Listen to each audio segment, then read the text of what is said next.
Bismillahirrahmanirrahim. Assalamualaikum warahmatullahi wabarakatuh. Salam sejahtera bagi kita semua. Alhamdulillah, Bapak Ibu sekalian, kita bisa berkomunikasi, kita bisa bertemu walaupun hanya via Zoom gitu ya. Saya harapkan Bapak Ibu sekalian saat ini dalam keadaan sehat walafiat. Baik. Selama mungkin 45 menit ke depan, saya akan memberikan atau saya akan sharing-sharing tentang keselamatan dan kesehatan kerja, khususnya pada pekerja di ketinggian, dalam acara webinar keselamatan dan kesehatan kerja bekerja pada ketinggian, tentunya based on regulasi Permenaker nomor 9 tahun 2016. Mungkin beberapa teman-teman ada yang sudah familiar, ada yang sudah pernah baca, pernah ikut training ketinggian juga, atau bahkan yang saya lihat di sini ternyata di webinar ini ada peserta trainer dari Arai juga, saya lihat yang dari Balikpapan. Ya, selamat Mas Ibni, ya, kita sharing-sharing di sini, ya, lama tidak berjumpa, lama tidak bersua, dan teman-teman yang lain, Bapak Ibu yang lainnya, mudah-mudahan bisa sharing-sharing pengalaman di 45 menit ke depan. Baik, sebelum kita masuk tak kenal maka tak sayang, maka saya akan memperkenalkan diri saya. Jangan sampai saya nanti bicara panjang lebar ke depan, kemudian tiba-tiba nanti di akhir acara ada yang nanya, Bapak itu siapa? Kok bicara di berbagai kamera, kenal juga enggak. Baik, Bapak Ibu sekalian, nama saya adalah Palita Harjo. Saya asli Jogja lantai 2, yaitu kalau Jogja satu terlalu bagus, main Jogja lantai 2 di Gunung Kidul, tepatnya di Wonosari, Jalan Baron, kilometer 6. Kalau teman-teman main ke Wonosari, Gunung Kidul, kemudian mau ke area pantai, banyak pantai, itulah tempat tinggal saya. Saat ini saya tinggal di PIM, Pondok Indah Mertua, gitu ya, di area Ciledug, dekat dengan kantornya Media Kami juga. Kemudian kegiatan saya saat ini menjadi tenaga ahli untuk Asosiasi Road Access Indonesia atau ARAI, ya, yang membidangi khusus untuk bekerja di ketinggian. Seperti yang Pak Dini tadi sampaikan, nanti kita sharing apa sih bedanya bekerja di ketinggian, ada training PKBP, ada training PKBP, nanti kita kupas tuntas di sini selama beberapa menit ke depan. Nah, sebelum kita masuk ke materi sesungguhnya, kita pahami dulu konsep bekerja di ketinggian, karena ada beberapa perusahaan, ada beberapa regulasi atau standar yang menerangkan bahwa bekerja di ketinggian itu katanya 1,8 2 meter seperti Pak Dewi tadi katakan, itu tidak salah ya, itu benar. Artinya terserah teman-teman mau menggunakan regulasi yang atau standar yang mana, tapi perlu kita ingat adalah Indonesia mempunyai regulasi dan standar sendiri. Ini apa? Based on regulasi Permenaker nomor 9 tahun 2012 tentang bekerja pada ketinggian. Baik, saya sampaikan dulu, ada regulasi dan standar. Perbedaan regulasi dan standar, kalau regulasi biasanya dipakai atau dikeluarkan oleh pemerintahan, cuma kalau standar biasanya dikeluarkan oleh instansi atau asosiasi. Standar OSHA. Nah, OSHA sendiri, kalau kita bicara tentang OSHA, OSHA itu dibagi dua, ada OSHA-nya Amerika, ada OSHA-nya Eropa. Jadi kata si OSHA tersebut, bekerja di ketinggian memang kurang lebih 4 sampai 6 feet atau sekitar 1,8 ya, untuk yang Eropa. Kemudian Amerika OSHA Amerika sama ya 1,8, tapi yang 1,8 kata 1926 dikatakan bahwasanya 1,8 itu hanya khusus di bidang konstruksi saja. Jadi hanya khusus di bidang konstruksi. Kemudian untuk yang 1910 itu 1,2 itu untuk general industri, manufaktur dan sebagainya. Nah, yang uniknya untuk Indonesia sendiri ya, Permenaker nomor 9 tahun 2016 yang kemudian harus kita aplikasikan dan harus kita sosialisasikan kepada tim yang ada di lapangan yang khususnya bergerak di bidang ketinggian. Permenaker di situ menyebutkan bahwasanya tidak ada angka 1,8, tidak ada angka 1,2, tidak ada menerangkan 2 meter dan lain sebagainya. Tapi di situ kata kuncinya adalah adanya beda tinggi, ya, beda level, beda elevasi, kemudian adanya potensi orang tersebut terjatuh, kemudian adanya kerugian. Ya. Artinya pada saat Bapak Ibu sekalian bekerja di ketinggian naik tangga, Bapak Ibu bekerja hanya di 1 meter, pada saat ketiga kunci ini sudah tercapai, maka itu sudah dikatakan sebagai bekerja di ketinggian. Namun pada saat Bapak Ibu bekerja di 1 meter, tapi ketiga kata kunci ini belum tercapai, ya, maka itu belum bisa dikatakan sebagai bekerja di ketinggian. Contoh, Pak, saya bekerja di atas tangga, artinya saya bekerja menggunakan tangga, saya hanya bekerja di 1 meter saja. Ya, berarti yang pertama kata kunci ada beda tinggi, jelas ada beda level. Kemudian yang kedua, ada potensi jatuh, ya. Walaupun kita bekerja hanya di 1 meter, tapi ada yang namanya potensi seorang tenaga kerja itu akan terjatuh dari ketinggian. Cuma yang ketiga, adanya kerugian. Berupa apa? Berupa cedera ataupun kematian. Jadi pada saat orang tersebut bekerja di atas tangga walaupun hanya 1 meter, tapi tidak ada tidak ada cedera atau kematian atau kerugian atau benda, ya, maka ketiga prinsip ini, ketiga syarat ini belum sah, artinya belum bisa mencukupi bahwasanya itu dikatakan sebagai bekerja di ketinggian. Namun pada saat kita bekerja di 1 meter di atas tangga ataupun plafon dan sebagainya, tapi ketiga prinsip, ketiga kata kunci tersebut sudah bisa diaplikasikan, artinya ada beda tinggi iya, ada potensi jatuh iya, dan ada kerugian berupa apa? Berupa cedera, kematian, serta rusaknya harta benda, ya, rusaknya alat dan lain sebagainya ada tiga. Maka ketika tiga kata kunci itu sudah bisa diaplikasikan di lapangan, maka sudah dapat dikatakan sebagai bekerja di ketinggian. Ya. Nah, kemudian kita lihat ke gambar sampingnya itu. Jadi kita harus pahami ya, kata kunci 1,8 itu 1,8 itu bukan hanya pada jarak vertikal saja. Jadi 1,8 itu ya ada potensi terjatuh. 1,8 itu adalah dari vertikal dan horizontal. Jadi pada saat si pekerja itu bekerja di lantai kerja tetap, kemudian masuk ke 1,8 dan berada di tepian yang akan berpotensi terjatuh, maka dia pun sudah dikatakan sebagai bekerja di ketinggian. Jadi 1,8 itu bentuknya vertikal dan 1,8 itu bentuknya juga bisa horizontal. Kemudian gambar bawahnya itu yang tertulis work restraint system. Maksudnya adalah pada saat si pekerja itu bekerja di lantai kerja tetap, ya, kemudian ada potensi jatuh, maka dia harus menggunakan yang namanya work restraint system. Karena banyak pertanyaan, Pak, kalau misalkan tadi dikatakan oleh Pak Panit adalah adanya beda tinggi, potensi jatuh, serta kerugian. Kalau misalkan saya bekerja di hotel di lantai 24, kemudian ada beda ketinggian, ada potensi jatuh, kemudian tapi tidak ada potensi cedera, berarti itu tidak masuk kategori bekerja di ketinggian. Jadi jangan sampai nanti kita beda persepsi, saling adu argumentasi tentang yang namanya bekerja di ketinggian.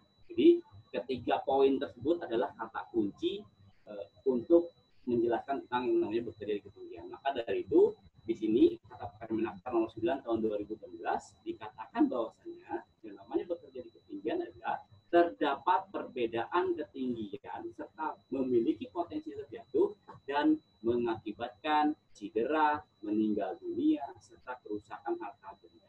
Jadi kata poinnya adalah ada perbedaan ketinggian, memiliki potensi jatuh, kemudian adanya yang namanya kerugian. Pak, kemudian teman saya itu menggunakan yang namanya standar Amerika atau standar Eropa. Monggo silakan. Cuma yang ingin saya tekankan adalah cintailah produk-produk dalam negeri. Di mana kita bekerja, ketika kita bekerja di Indonesia, maka paling tidak kita menggunakan produk-produk yang ada di Indonesia, yakni produk dari Permenaker nomor 9 tahun 2019. Kita lanjut. Nah ini, kita bicara tentang lantai kerja tetap dan lantai kerja sementara atau lantai kerja. Lantai kerja itu dibagi menjadi dua, yakni ada lantai kerja tetap serta lantai kerja sementara. Di mana lantai kerja tetap itu adalah lantai kerja yang digunakan dalam jangka waktu yang lama, gitu ya. Kemudian penggunaan alat pelindung jatuh perorangan. Jadi kita itu harus bisa membedakan mana APD dan mana APJP. Jadi ketika kita bilang full body harness itu bukan APD, ingat ya. Full body harness itu bukan APD, tapi APJP, alat pelindung jatuh perorangan. Kalau APD yang sesuai dengan Permenaker nomor 8 tentang APD itu mulai dari helm, kacamata, gitu ya, kemudian baju kerja, sarung tangan, sepatu safety dan sebagainya, itu disebut sebagai APD. Yang sifatnya adalah alat pelindung jatuh perorangan atau personal itu maksudnya ke sekunder. Jadi enggak setiap pekerjaan kita menggunakan yang namanya APJP. Ini yang harus kita sosialisasikan pada saat TBM teman-teman safety yang lain.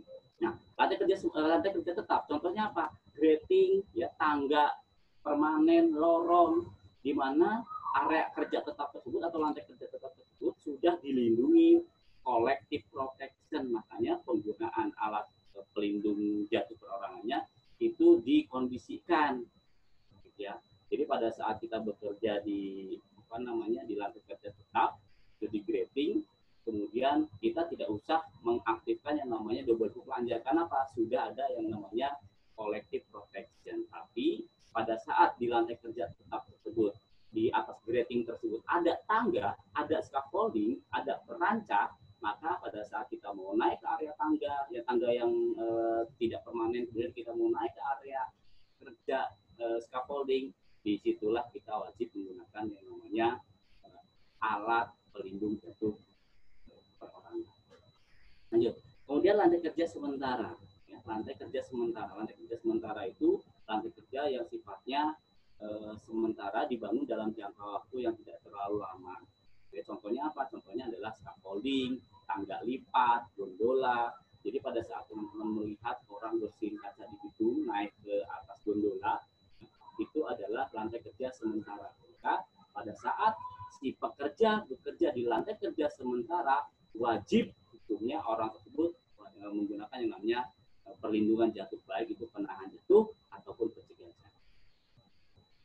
Nah, di sini ya akan saya lebih detailkan lagi. Jadi di sebelah kiri ada APD. Jadi di pasal 21 di Permenaker Nomor 9 tahun 2015, ya, mengupas tuntas tentang yang namanya APD itu ada di Permenaker Nomor 8 tahun 2010 itu tentang APD. Tapi kita akan masuk ke sampingnya. Perangkat perlindungan jatuh, ya, perangkat perlindungan jatuh dibagi menjadi dua. Jadi kalau misalkan kita bekerja di ketinggian itu yang harus ada di benak kita itu penahan jatuh, pencegah jatuh, penahan jatuh, pencegah jatuh. Ya, dua hal itu tidak bisa terlepas dari yang namanya bekerja di ketinggian. Jadi perangkat perlindungan jatuh itu dibagi menjadi dua, ada pencegah jatuh, ada penahan jatuh. Kita masuk ke pasal 23, di situ kita bahas dulu tentang yang namanya perangkat pencegah jatuh. Perangkat pencegah jatuh pun dibagi menjadi dua bagian. Yakni apa? Ada yang kolektif yang digunakan secara bareng-bareng, ya, ada juga yang perorangan. Kita masuk yang kolektif. Pencegah jatuh yang kolektif bentuknya seperti apa? Tinggi dinding, tembok, pagar pengaman, atau kalau kita berada di area kerja itu ada yang namanya top rail, ya, dan mid rail, di mana top railnya yang atasnya atau di scaffolding itu ada yang pipa horizontal, top rail namanya, itu minimal tingginya adalah 950 mm. Pertanyaannya, Pak, boleh nggak saya masangnya itu tingginya 800? Boleh, tapi tidak standar, ya. Kemudian boleh nggak saya memasang itu 1 meter? Boleh nggak saya memasang itu 1,5 meter? Silahkan, karena minimal di situ dikatakan adalah 950 mm. Kemudian celah pagarnya, midrailnya yang bawahnya itu tingginya adalah 470 mm.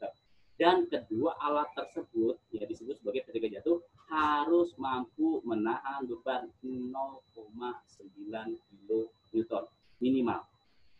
Ya.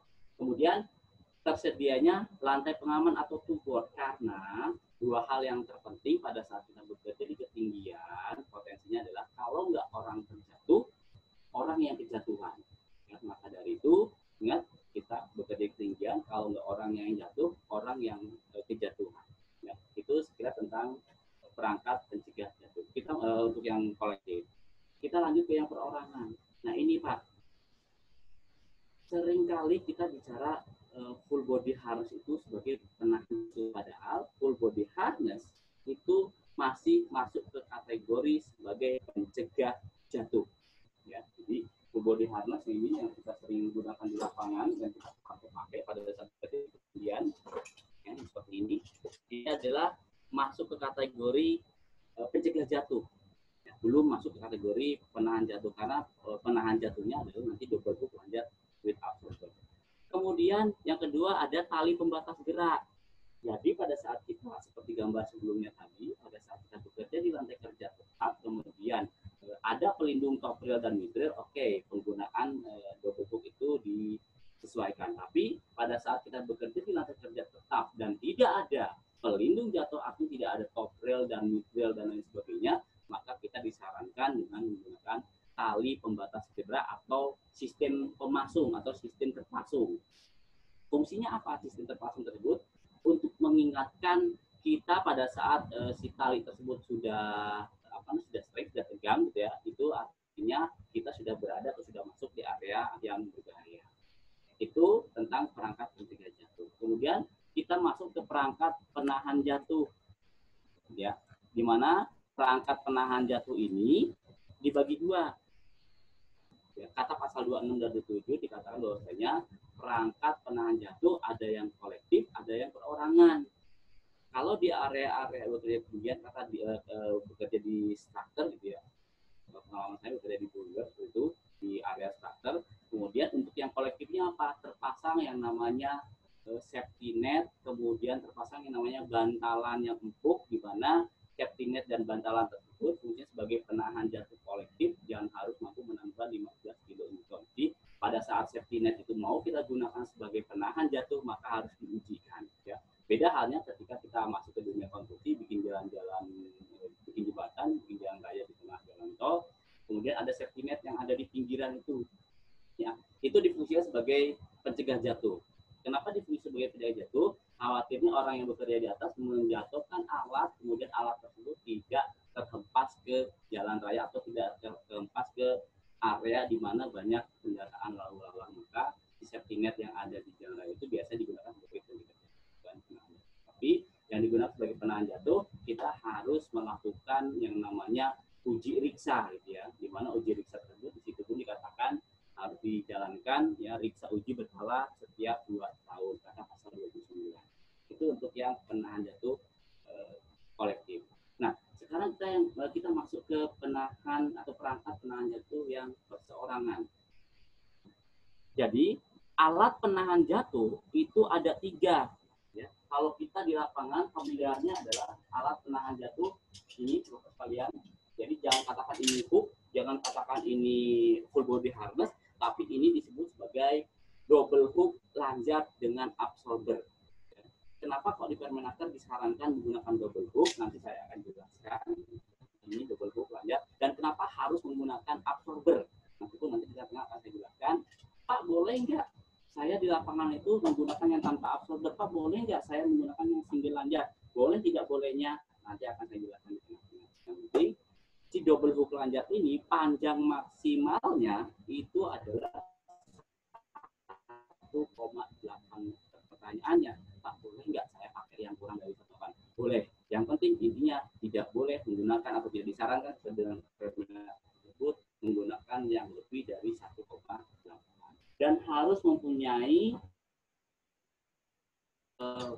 kekuatan atau harus mampu menahan beban 15 kN. Makanya di sini Pak, ya, di sini dapat kita lihat di sini ada marking, di mana marking tersebut itu untuk menandakan berapa sih kapasitas double hook lanjat yang kita gunakan.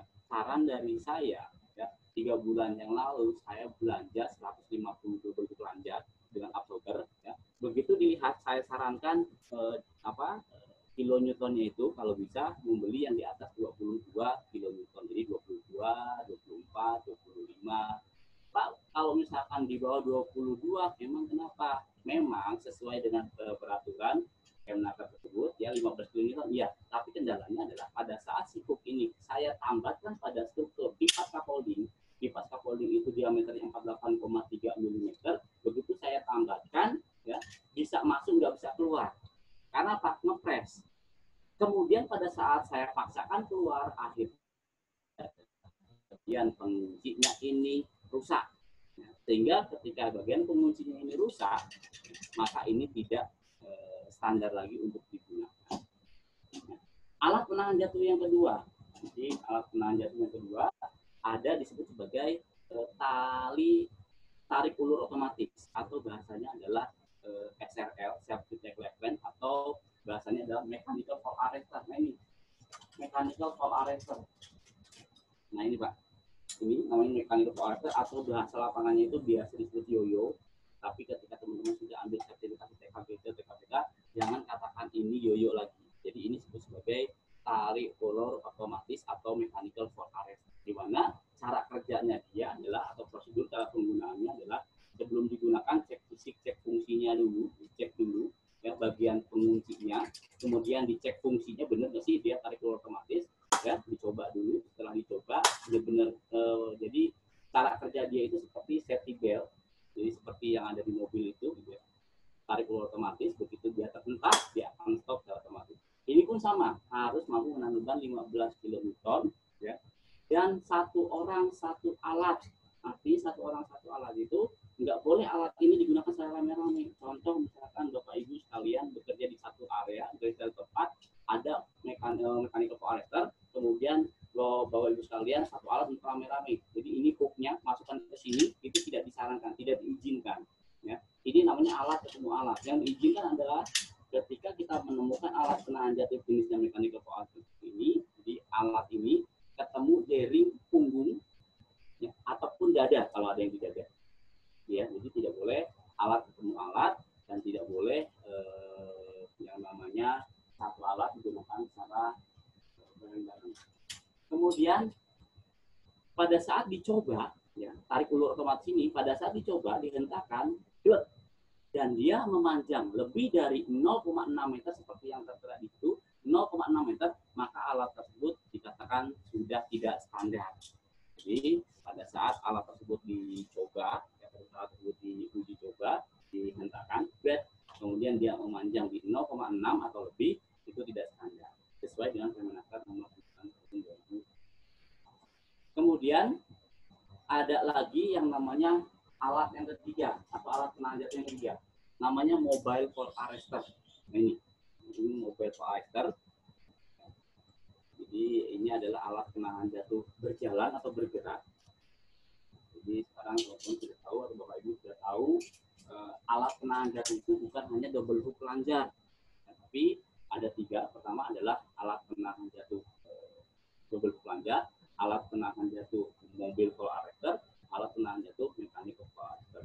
Pertanyaannya, Pak, kalau misalkan saya tidak bisa menggunakan ketiga alat tersebut, contoh, Pak, saya mau naik ke area tower, ini saya lakukan, saya mau naik ke area tower sutet, kemudian tidak bisa menggunakan double hook plunger, kemudian tidak bisa menggunakan yang namanya mechanical fork arrestor, kemudian tidak bisa menggunakan mobile fork arrestor, maka kita disarankan menggunakan sistem terpandu dengan tali kermantel ya, minimal yang 5%. Nah itu yang dapat digunakan. Untuk lebih jelasnya mungkin teman-teman karena waktunya hanya 1 menit, kita tidak bisa menerangkan secara full. Makanya kalau mau lanjut tadi itu training TKBT. Nah kemudian selanjutnya ada angkur. Ya, angkur. Jadi angkur itu ketika kita bekerja, ya, kita menambahkan pada angkur. Contoh, Pak, saya mau bekerja, kemudian ternyata hook saya tidak bisa masuk ke struktur, artinya tidak bisa masuk ke struktur, sehingga yang terjadi adalah Bapak melilitkan seperti ini, ya, sering saya temukan seperti ini. Boleh atau tidak? Saya sarankan tidak boleh atau tidak diizinkan. Kenapa? Jawabannya, karena yang namanya 15 kN itu tertambat pada si penahan jatuhnya. Karena alat ini ada penahan jatuh, ini bagian ini, dan ada pencegah jatuh. Ketika teman-teman sekalian atau Bapak Ibu sekalian dia mengkaitkan secara miring atau secara melingkar seperti ini, khawatirnya terjadi adalah yang harusnya menahan jatuh itu bagian hooknya, tapi ternyata pada saat dia terjatuh, yang menahan jatuh adalah bagian penguncinya ini. Nah, ya, atau Bapaknya mengkaitkan atau menambahkannya secara miring seperti ini. Ini pun sama, khawatirnya yang akan menahan jatuh adalah bagian si penguncinya. Ini seperti itu. Saya lanjut dulu. Kemudian, nah ini di sini ada yang namanya pokok pengaturan dari Permenaker tentang bekerja ketinggian. Bekerja ketinggian dibagi menjadi dua kelas, dua metode. Ada TKBT, ada TKPK. Ya, apa perbedaan TKBT dan TKPK? Perbedaannya dari metode saja. Jadi kalau TKBT itu pada saat teman-teman bekerja di lapangan, gitu ya, memanjatnya pada struktur atau bekerja pada struktur, maka itu dikatakan sebagai metode TKBT atau pada akses struktur. Nah, Ketika TKBT tidak bisa melakukan pekerjaan, artinya saya mau membersihkan kaca-kaca gedung, sehingga kita tidak bisa memanjat struktur, kita tidak bisa masang scaffolding setinggi 100 meter dan lain sebagainya, maka kita disarankan dengan menggunakan metode akses tali. Contoh di gambar seperti ini. Jadi kalau metode TKBT itu sendiri dibagi menjadi dua kelas, ada TKBT 1, TKBT 2. Bedanya apa TKBT 1 dan TKBT 2? Kalau TKBT 1 hanya bekerja pada lantai kerja tetap dan sementara, serta menuju meninggalkan lantai kerjanya itu hanya menggunakan tangga. Tidak boleh dia naik ke struktur. Misalkan ada struktur steel structure gitu ya, dia mau manjat, climbing, itu tidak diizinkan untuk TKBT 1. Cuma TKBT 2 itu kewenangannya sangat lengkap. Kemudian TKPK 1 metodenya saja berbeda. Yang satu TKBT itu metode struktur, yang satunya lagi adalah metode akses tali. Contoh kalau digambarkan seperti ini. Nah, sebelah kiri ada metode akses struktur. Jadi kalau saya bicara gampangannya adalah ketika Bapak bekerja di lapangan, kemudian kaki Bapak masih menapak pada struktur, gitu ya, masih menapak pada struktur, baik di lantai kerja tetap ataupun sementara, itu kelasnya TKBT. Tapi ketika Bapak bekerja di lapangan, kakinya seperti gambar yang ada di sebelah kanan, ya, kakinya benar-benar tertopang atau badannya tertopang pada dua untas tali, ya, ada tali keselamatan dan tali kerja, itu masuk ke kategori akses tali. Jadi pada saat pekerjaan TKBT tidak bisa dikerjakan karena harus menggunakan akses tali, silakan ambil trennya akses tali. Jadi kedua kelas tersebut atau kedua metode tersebut ya ditrainingkan dalam kelas yang berbeda. Nah, kewenangannya sendiri bekerja ketinggian ini terutama yang untuk konstruksi gitu ya. Jadi kewenangan yang pertama adalah bekerja di lantai kerja tetap dan sementara menggunakan alat pelindung jatuh berupa jala, bantalan, tali pembatas gerak atau walking stand atau masung tadi di gambar. Kemudian kedua adalah bergerak menuju dan meninggalkan lantai kerja tetap sementara menggunakan tangga. Ya, hanya menggunakan tangga saja ini untuk TKBT 1 itu. Cuma TKBT 2 ada poin C-nya, bergerak menggunakan struktur secara vertikal dan horizontal. Jadi kalaupun di lapangan tidak ada tangga untuk naik ke struktur, ya, di TKBT 2 ini bisa menggunakan yang namanya akses struktur, ya. Tidak ada tangga, kita menaik ke akses struktur menggunakan yang namanya yang poin C ini. Bisa. Ya, yang penting prosedur cara penggunaan alat penahan jatuh tadi tetap dijalankan. Terus yang D, bekerja pada bidang miring. Mungkin teman-teman yang ada di sini, Bapak Ibu yang di grup ini, ada yang bekerja di pabrik atau manufaktur, gitu ya, di mana banyak pekerja kita yang sering bekerja di atap, ya, bekerja di roof, ya. Maka si TKBT 2 ini memberi kewenangan untuk bekerja pada posisi miring, jadi bekerja yang miring, terutama di bagian roof atau atap.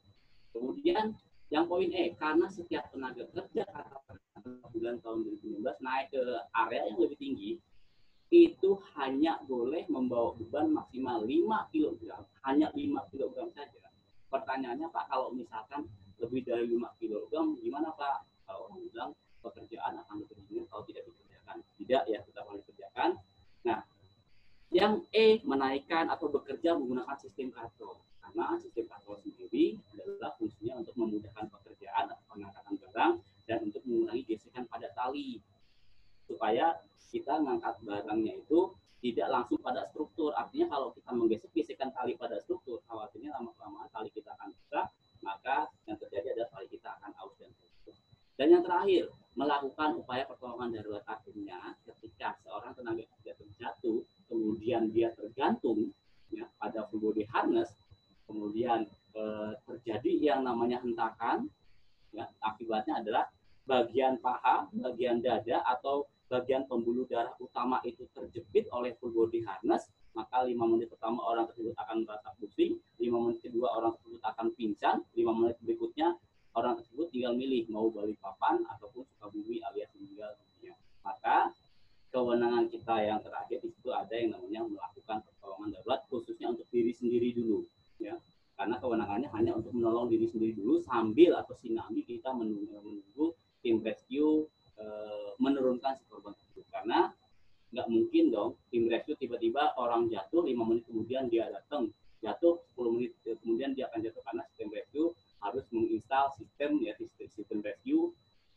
dari atas ke bawah seperti itu. Jadi sinambi kita menunggu tim rescue, kita sebagai pekerja ketinggian atau objek tersebut harus bisa menolong diri sendiri dulu untuk mencegah dari yang namanya suspensi trauma. Apa sih suspensi trauma? Adalah posisi ketidaktahanan tergantung ketika orang tersebut terjatuh. Baik, kita bahas satu persatu. Nih, contoh ini. Jadi yang pertama adalah bekerja pada lantai kerja tetap dan sementara dengan menggunakan perangkat perlindungan jatuh. Baik itu penahan jatuh ketika jatuh. Dan gambar seperti sebelah kiri perangkat penahan jatuh perorangan. Ya. Tadi ada double hook lanjut, ada mechanical fall arrestor, ada mobile fall arrestor. Kemudian sebelah kanan ada perangkat penahan jatuh kolektif. Contohnya apa? Ya bantalan, safety net dan lain sebagainya. Yang kedua, bekerja menggunakan tangga. Bekerja menggunakan tangga pun itu ada prosedurnya, Pak. Jadi jangan sampai, Bapak Ibu sekalian, jadi jangan sampai pada saat pekerja kita di lapangan mau naik ke tangga, ya kebanyakan adalah pada saat si pekerja mau naik ke tangga, walaupun dia sudah menggunakan yang namanya full body harness dengan double hook lanjut, ya, begitu akses ke tangga tanpa mengkaitkan atau tanpa menambahkan si double hook lanjut tersebut, ya.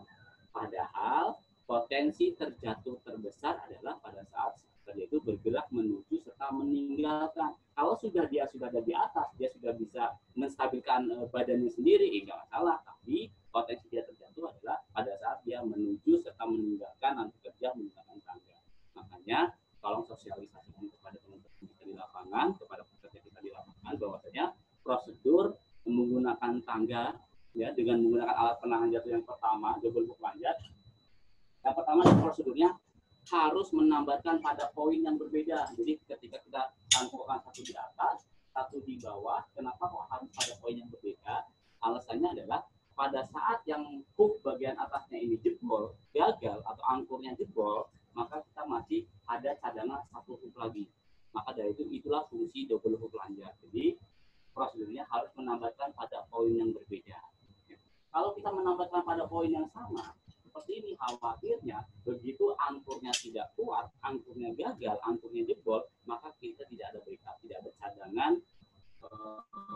hook yang kedua, ya. Jadi maka harus menambahkan pada poin yang berbeda. Kemudian harus menambahkan pada poin di atas kepala, atau bahasanya itu adalah titik jatuh faktor 0, ya, di atas kepala. Kenapa alasannya? Pada saat kita menambahkan hook itu di atas kepala, begitu orang terjatuh, itu mengurangi hentakan, ya. Maka pada saat kita terjatuh, kemudian kita menambahkan pada titik 0, ya, itu sedikit sekali potensi cedera. Jadi aman lah, ya, pada saat menambahkan, ya, itu prosedur yang kedua. Prosedur yang ketiga adalah pada saat bergerak itu tambahkan secara bergantian. Artinya tidak diizinkan kita melepas secara bareng-bareng seperti ini. Karena apa? Ketika kita melepas dua-duanya secara bersamaan, persekian detik ini kita akan mengalami yang namanya potensi jatuh. Maka dari itu pindahkan secara bergantian. Satu lepas, ketika ini dilepas, ini satu, kemudian kita ada backup-nya lagi. Satu pasang, satu lepas, satu pasang, satu lepas. Kemudian prosedur yang keempat, ketika kita bergerak itu tidak diizinkan menambahkan pada posisi di bawah kaki atau fall factor 2. Ya, fall factor 2. Kenapa fall factor 2 tidak boleh? Karena pada saat kita terjatuh, ya, maka yang terjadi adalah akan terjadi lipatan berat beban kita pada saat terletak itu 2 kali. Jadi kalau misalkan berat kita itu 70 kilo, begitu kita jatuh, tapi kita menambahkan di titik 2, nah, begitu terhentak, maka kekuatan hentakan tersebut akan 2 kali dari berat badan si pekerja. Walaupun sudah ada yang namanya peredam kejut, karena peredam kejut ini fungsinya untuk mengantisipasi ketika si pekerja tersebut yang menambahkan pada poin 2. Terus yang terakhir yang saya bilang tadi, pada saat struktur ini tidak mampu atau tidak cukup untuk menambahkan hook, ya, dan tidak boleh dililit, ya, dilingkarkan seperti ini tidak diizinkan, maka cara yang lain adalah membuat angkur tidak permanen, ya, angkur sementara. Supaya apa? Pada saat kita menggunakan angkur sementara, agar si hook yang kita gunakan begitu kita tambahkan tetap di 100% tie off. Kemudian di sini dikatakan bahwasanya tetap di 0 derajat. Cuma pertanyaannya adalah angkur yang kita gunakan boleh nggak Pak pakai tali tambang, boleh nggak Pak pakai tali tapia dan sebagainya. Kembali lagi ke peraturan, minimal angkur harus mampu menahan beban sampai 15 kN. Ternyata angkur yang saya gunakan ini, yang saya pakai ini, kapasitasnya adalah 22 kN. Artinya di atas standar yang ada di Indonesia. Kemudian yang ketiga, jadi yang ketiga tidak ada tangga, ini yang saya silangin tidak ada tangga, maka si pekerja itu diizinkan bekerja menggunakan yang namanya struktur, ya, bergerak vertikal dan horizontal menggunakan struktur bangunan. Yang keempat, bekerja pada bidang miring. Pada saat kita bekerja pada bidang miring pun tetap, ya, alat pelindung jatuh kita tetap terhambat pada angkur yang kuat minimal 15 kN yang seperti ini, ya, sebagai alat pelindungan jatuh kita. Kemudian menaikkan dan menurunkan barang menggunakan katrol. Ini mungkin nanti info di jelasnya kita ketemu di TKBP. Yang terakhir ini Pak, yang saya bilang tadi, Bapak Ibu, ya, melakukan pertolongan darurat, tentunya self rescue, menolong diri sendiri untuk mencegah dari yang namanya posisi ketidaktahanan tergantung. So, apa yang terjadi itu di bagian paha terjepit, bagian dada terjepit, kita harus bisa bagaimana cara menolong diri sendiri. Nanti di akhir sesi ada materi atau ada video tentang self rescue ini. Kemudian kita masuk ke yang namanya alat perlindungan jatuh atau APJP, alat penahan jatuh perorangan. Kita lihat di sini, yang perlu kita ingat adalah ABC. ABC. A itu adalah adanya angkur. Jadi harus ada angkur untuk apa? Untuk mengkaitkan, untuk menambahkan alat penahan jatuh kita, baik itu double hook lanjat, mechanical fall arrestor ataupun mobil fall arrestor. Kemudian yang kedua adalah body wear. Nah, ini body wear, full body harness kita. Ya. Dan yang ketiga adalah adanya connecting device, adanya penghubung antara body wear dengan angkur. Jangan sampai Bapak Ibu, ya, di lapangan bekerja di lantai kerja tetap atau sementara, tapi double hook-nya dikaitkan hanya di pinggang saja. Artinya ABC-nya tidak tercapai. Karena apa? Antara body wear dengan angkur itu tidak terhubung. Makanya selalu ingat ABC, adanya angkur, adanya body wear, dan adanya connecting. Nah, untuk angkur sendiri, tadi angkur permanen, ada angkur tidak permanen, di mana baik permanen atau tidak permanen itu harus mampu menahan minimal 15 kN. Kata siapa? Kata Permenaker nomor 9 tahun 2015. Kemudian sabuk tubuh, kita masuk ke B, tadi A-nya angkur di sabuk tubuh. Dengan sabuk tubuh atau full body harness itu ada berbagai ada berbagai jenis. Kita lihat, ya.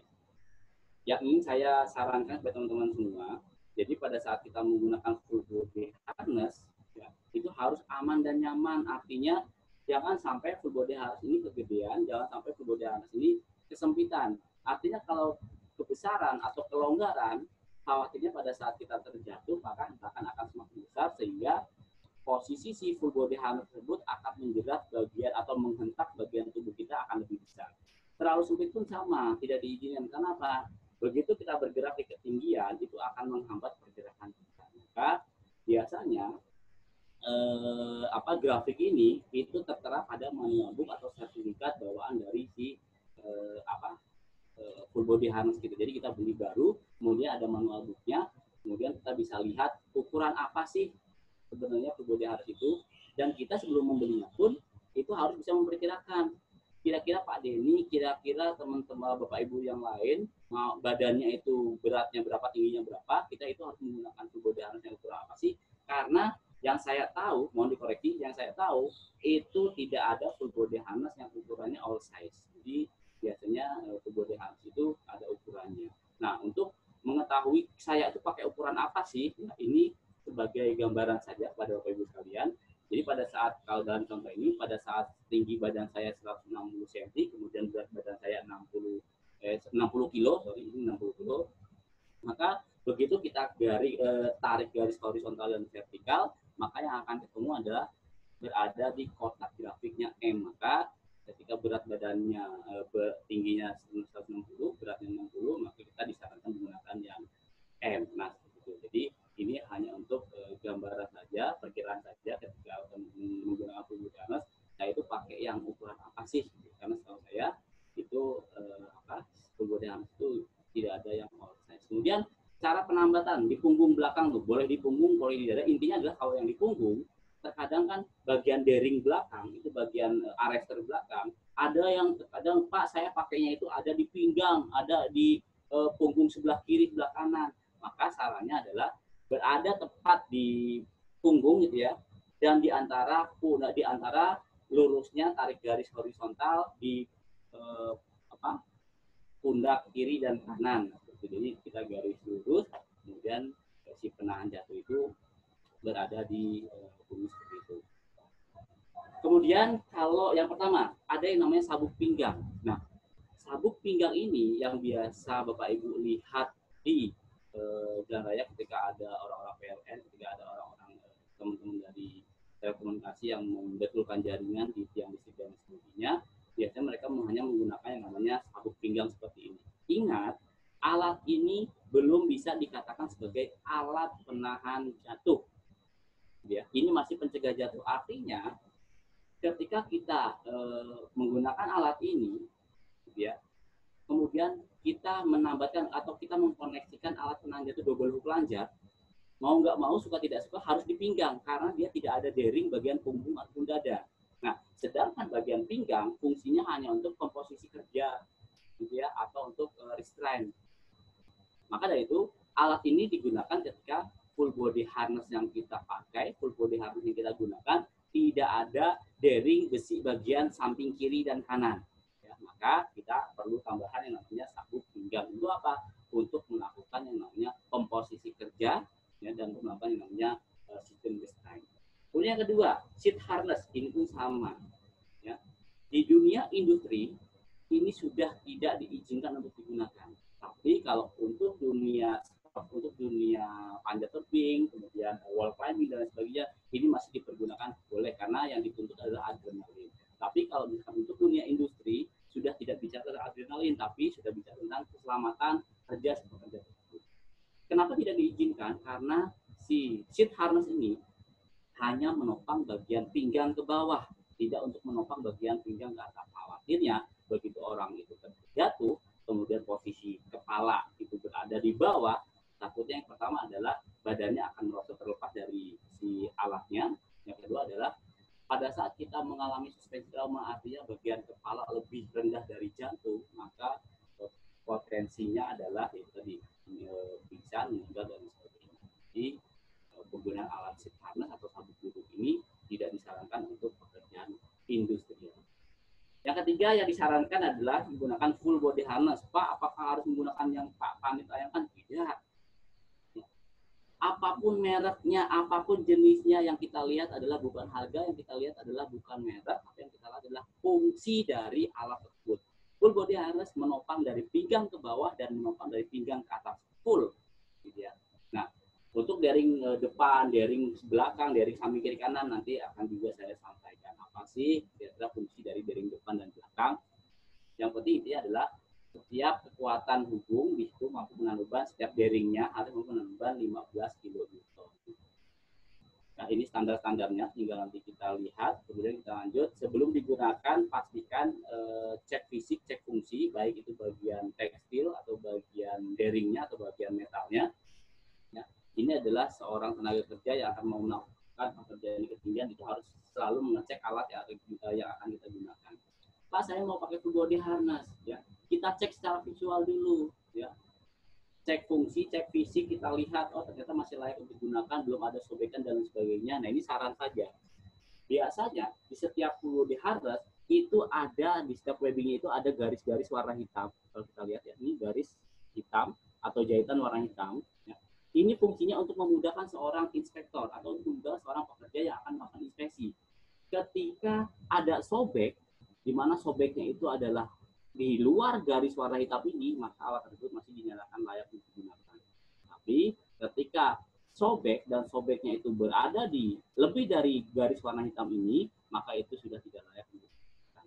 Ya, melakukan inspeksi itu, seorang safety inspector biasanya dilakukan yang namanya inspeksi maksimal per 3 bulan sekali, dilakukan yang namanya color code. Contoh, Januari, Februari, Maret itu bisa kita kasih color code warna hijau, kemudian April, Mei, Juni kita ganti color code warna yang lain. Supaya apa? Pada saat saya pakai di bulan April, tapi ternyata color code-nya masih warna hijau, artinya color code hijau itu masih di Januari, Februari, Maret, berarti alat yang saya gunakan itu belum dilakukan inspeksi. Ya, cek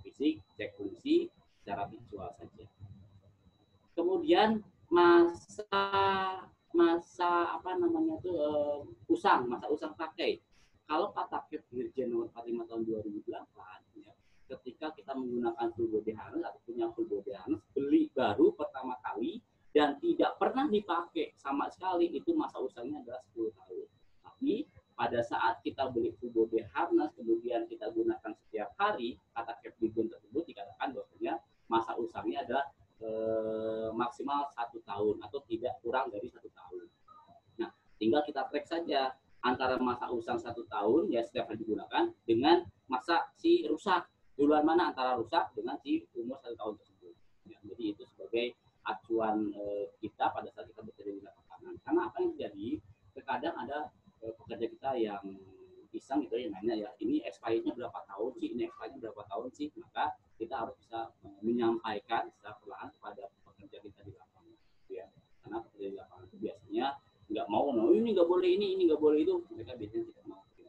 Tapi ketika kita punya dasar hukum, ketika kita punya acuan regulasi dan standar, itu akan memudahkan kita untuk menyampaikan dan akan menguatkan kita pada saat kita mau menyampaikan kepada manajemen atau top manajemen atau baik.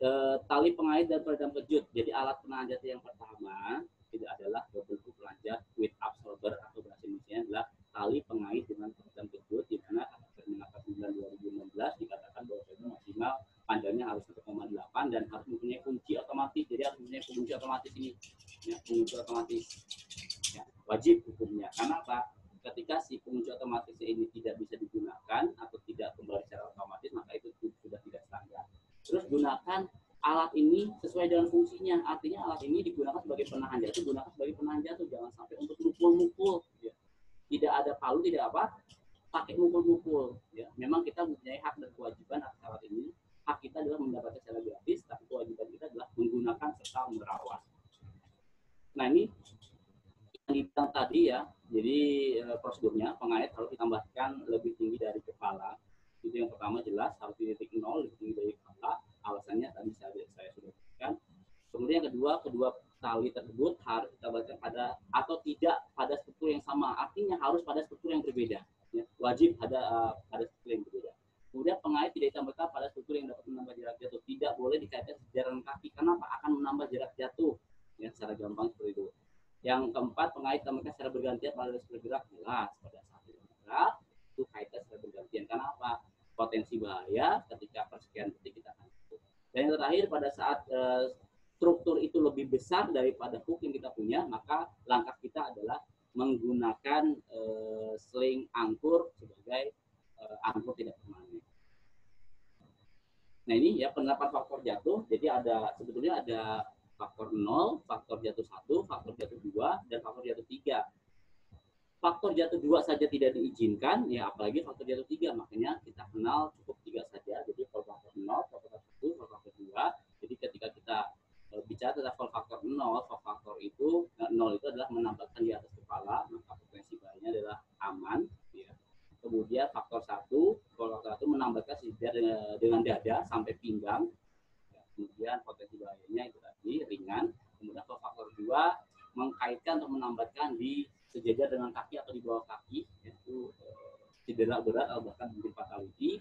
Maka pengertian dari faktor ini adalah panjang jarak jatuh awal orang jatuh ya dibagi dengan panjang tali lanjutnya, jarak jatuh dibagi panjang tali lanjut. Jadi di sini kita bisa memperkirakan, Pak, saya itu menggunakan double hook lanjut dengan absorber itu minimal bekerja di berapa meter sih? Ya, gunakan rumus jarak jatuh dibagi panjang tali. Contoh misalkan saya bekerja di 10 meter, ya berarti jarak jatuh kita ada 10 meter, panjang tali kita sesuai dengan Permenaker adalah 1,8, berarti 10 dibagi 1,8 ketemu 5,6 meter. Itulah jarak jatuh antara posisi kaki kita sampai ke lantai itu 5,6 meter. Jadi dapat Bapak gambarkan pada saat Bapak menggunakan double hook lanjut dengan absorber, Bapak hanya bekerja di 2 meter dan Bapak mencantolkan di sejajar dengan kaki atau di titik 2. Maka yang terjadi adalah posisi badan Bapak pasti akan menyentuh ke lantai. Jadi ya, hal-hal ini yang harus benar-benar diterapkan, yang harus benar-benar disampaikan pada teman-teman. Nah ini, kapan kita menggunakan double hook lanjut dengan absorber, kapan kita menggunakan double hook lanjut tanpa absorber, dan kapan kita menggunakan single lanjut dengan absorber, dan kapan kita menggunakan single lanjut tanpa absorber. Pak, apakah nggak boleh menggunakan double hook lanjut tanpa absorber? Kalau nggak boleh, diglodok jangan sudah pada jualan, ya. Jadi boleh tidak boleh tergantung area kerja kita masing-masing. Maka saya jelaskan satu persatu. Yang pertama adalah double hook lanjut dengan absorber.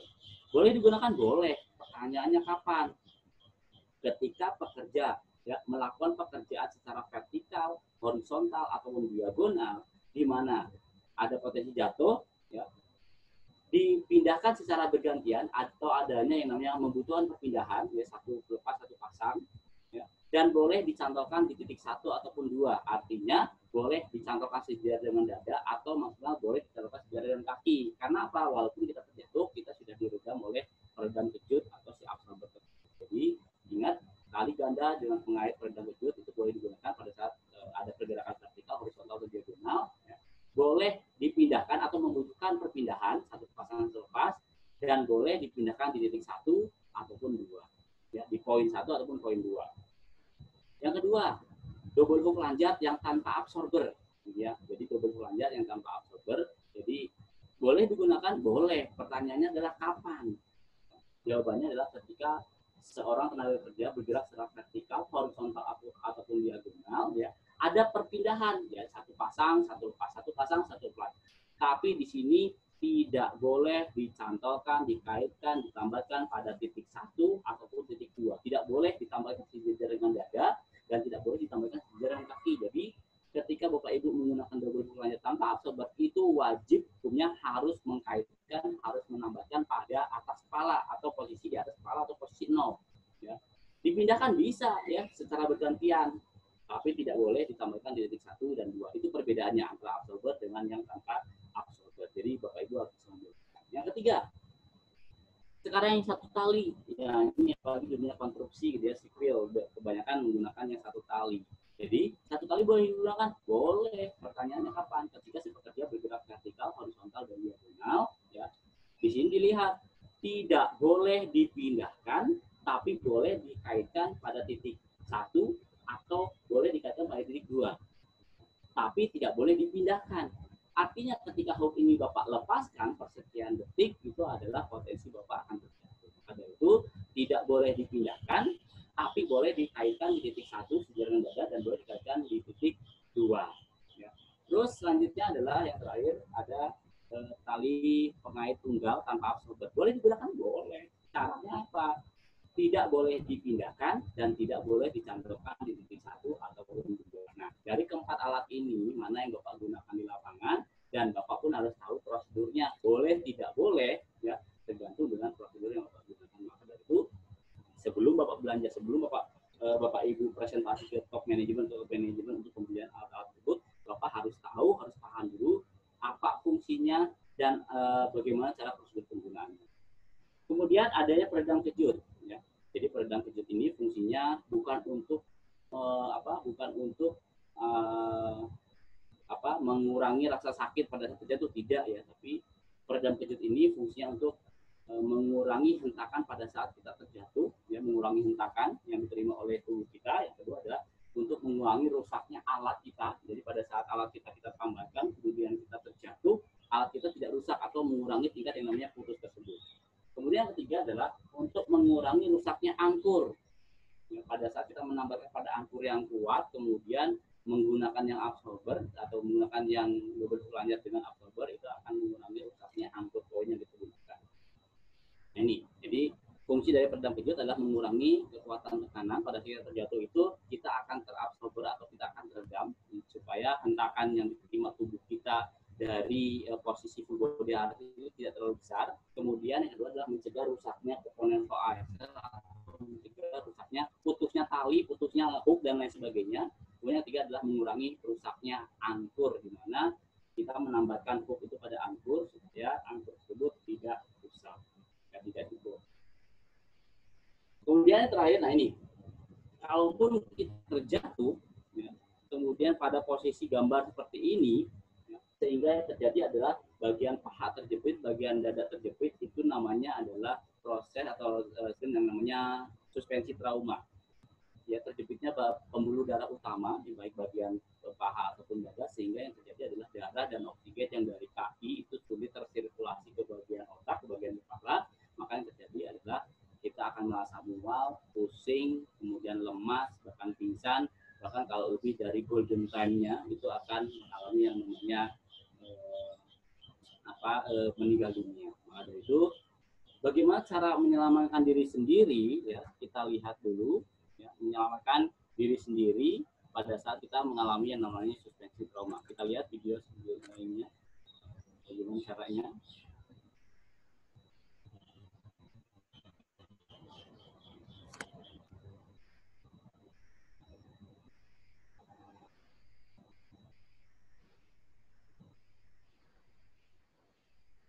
Nah, di sini kita jelaskan dulu tadi fungsi dari daring depan, ya, dada, daring belakang, punggung itu kelemahan dan kelebihannya apa, atau fungsinya apa sih masing-masing daring ada di dada, di perut, atau di punggung. Nah, di perut dulu kita lihat.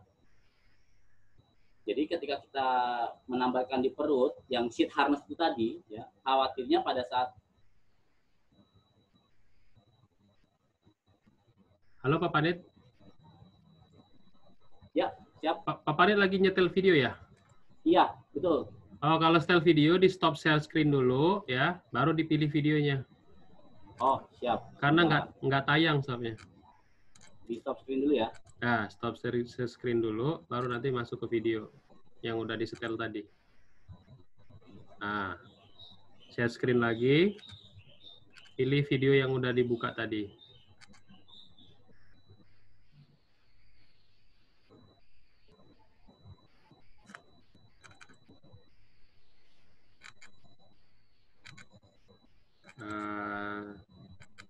Salah, nah, oke. Oke, buka.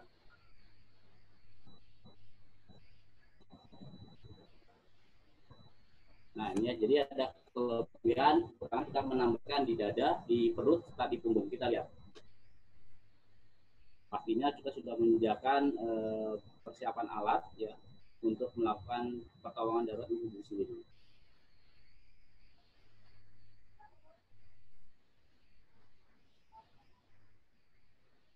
Ini penggunaan sheath harness ya, yang seperti tadi saya sampaikan, penggunaan sheath harness kelemahannya adalah seperti ini.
Pak Panit mungkin bisa sambil dijelasin karena suara ininya, videonya nggak ada.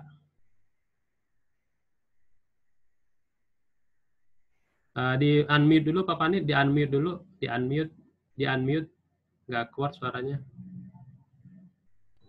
Oke. Nah, seperti ini ya, kita mengkaitkan atau menambahkan pada daring belakang.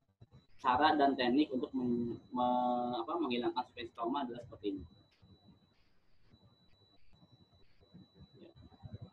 Intinya adalah membuat pijakan sementara sehingga yang terjadi adalah yang tadinya beban ditopang oleh punggung, maka kita pindahkan beban tersebut pada kaki. Nah, jadi bagian-bagian yang terjepit tadi itu bisa terilis atau bisa terlonggarkan. Bagian paha terjepit tadi bisa teriliskan, bagian dada yang terjepit tadi juga bisa teriliskan. Ya, nah seperti ini. Sehingga kita bisa melakukan posisi seperti ini sambil menunggu tim rescue untuk menyelamatkan atau untuk menurunkan kita dari area kerja kita. Kemudian saya akan tayangkan video juga tentang penggunaan double. Waktunya masih ada Pak Denny? Masih bisa? Oke. Masih bisa Pak, silakan. Baik ya. Cara dan teknik penggunaan double hook lanjut. Cara penggunaan double hook lanjut ini alat penanjat kita yang pertama. Terbuka video saya? Oke. Nah ini cara dan tekniknya. Boleh dilihat videonya. Sebelum digunakan, pastikan kita harus cek fungsi, cek fisik dari alat tersebut.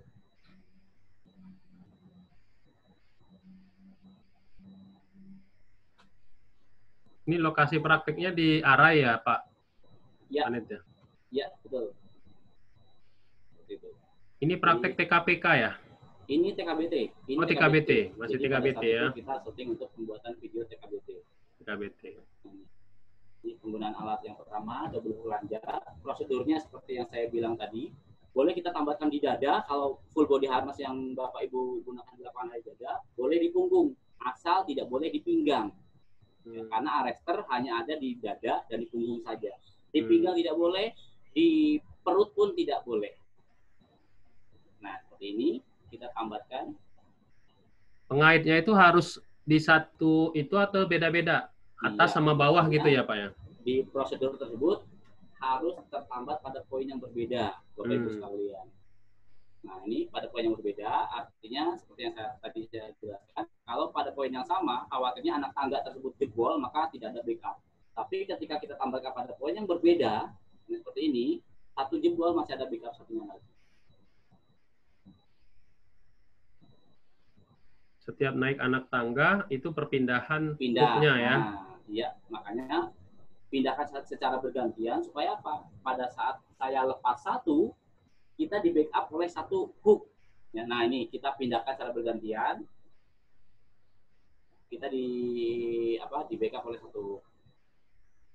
Penggunaan webbing angkur fungsinya supaya kita tidak melilitkan seperti ini, tidak diizinkan melilitkan. Khawatirnya tadi yang akan menahan jatuh adalah bagian penguncinya.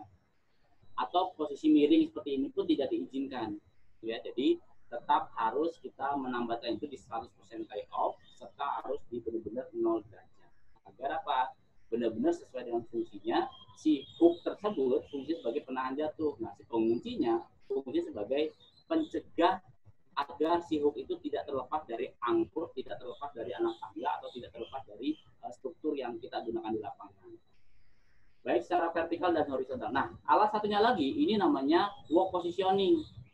Fungsi dari walk positioning ini, ketika kita melakukan pekerjaan, kan biasanya kalau pekerja itu melakukan pekerjaan itu harus menggunakan kedua tangan. Tapi pada saat kita pada posisi miring, kita itu biasanya si pekerja satu tangan pegang struktur, satu tangan melakukan pekerjaan. Makanya walk positioning ini difungsikan untuk agar si pekerja itu tetap bisa menggunakan kedua tangannya untuk bekerja, agar pekerjaan yang dilaksanakan atau yang dikerjakan bisa dikerjakan secara aman dan efisien atau efektif dan efisien.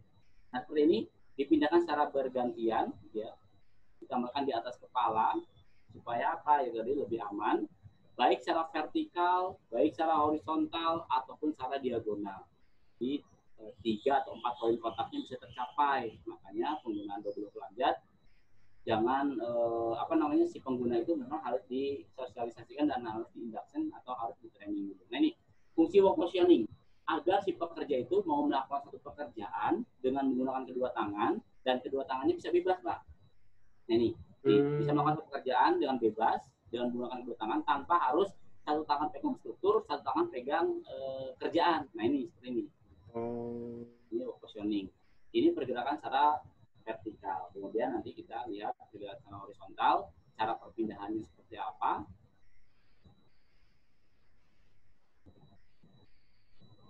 Baik naik ataupun turun, prosedurnya sama. Jadi memindahkan secara bergantian, ya. Kemudian mengaitkan tidak di bawah kaki. Nah, ini tidak di bawah kaki seperti ini, tidak boleh. Ya, karena potensinya adalah ketika kita terjatuh, maka hentakan akan 2 kali lipat dari beratnya si pekerja. Itu untuk yang vertikal. Kemudian kita lihat lagi untuk pergerakan yang horizontal pun secara prosedurnya sama. Ini yang vertikal, kemudian kita lanjut yang horizontal, ini horizontal. Ketika kita menemukan struktur yang horizontal, nah pindahkan ini tidak boleh, melepas dua-dua ini tidak boleh. Karena apa? Persekian detik di situ adalah potensi kita akan terjatuh. Makanya pindahkan secara bergantian dan tidak boleh juga dililit seperti ini. Nah, ini yang sering kita jumpai di lapangan. Ya. Nah, biar gak dililit gimana? Pasang angkur tidak bermain tadi. Maka tetap harus di 0 derajat, harus 100% high off. Jadi bergeraklah seperti biasa. Horizontal ya.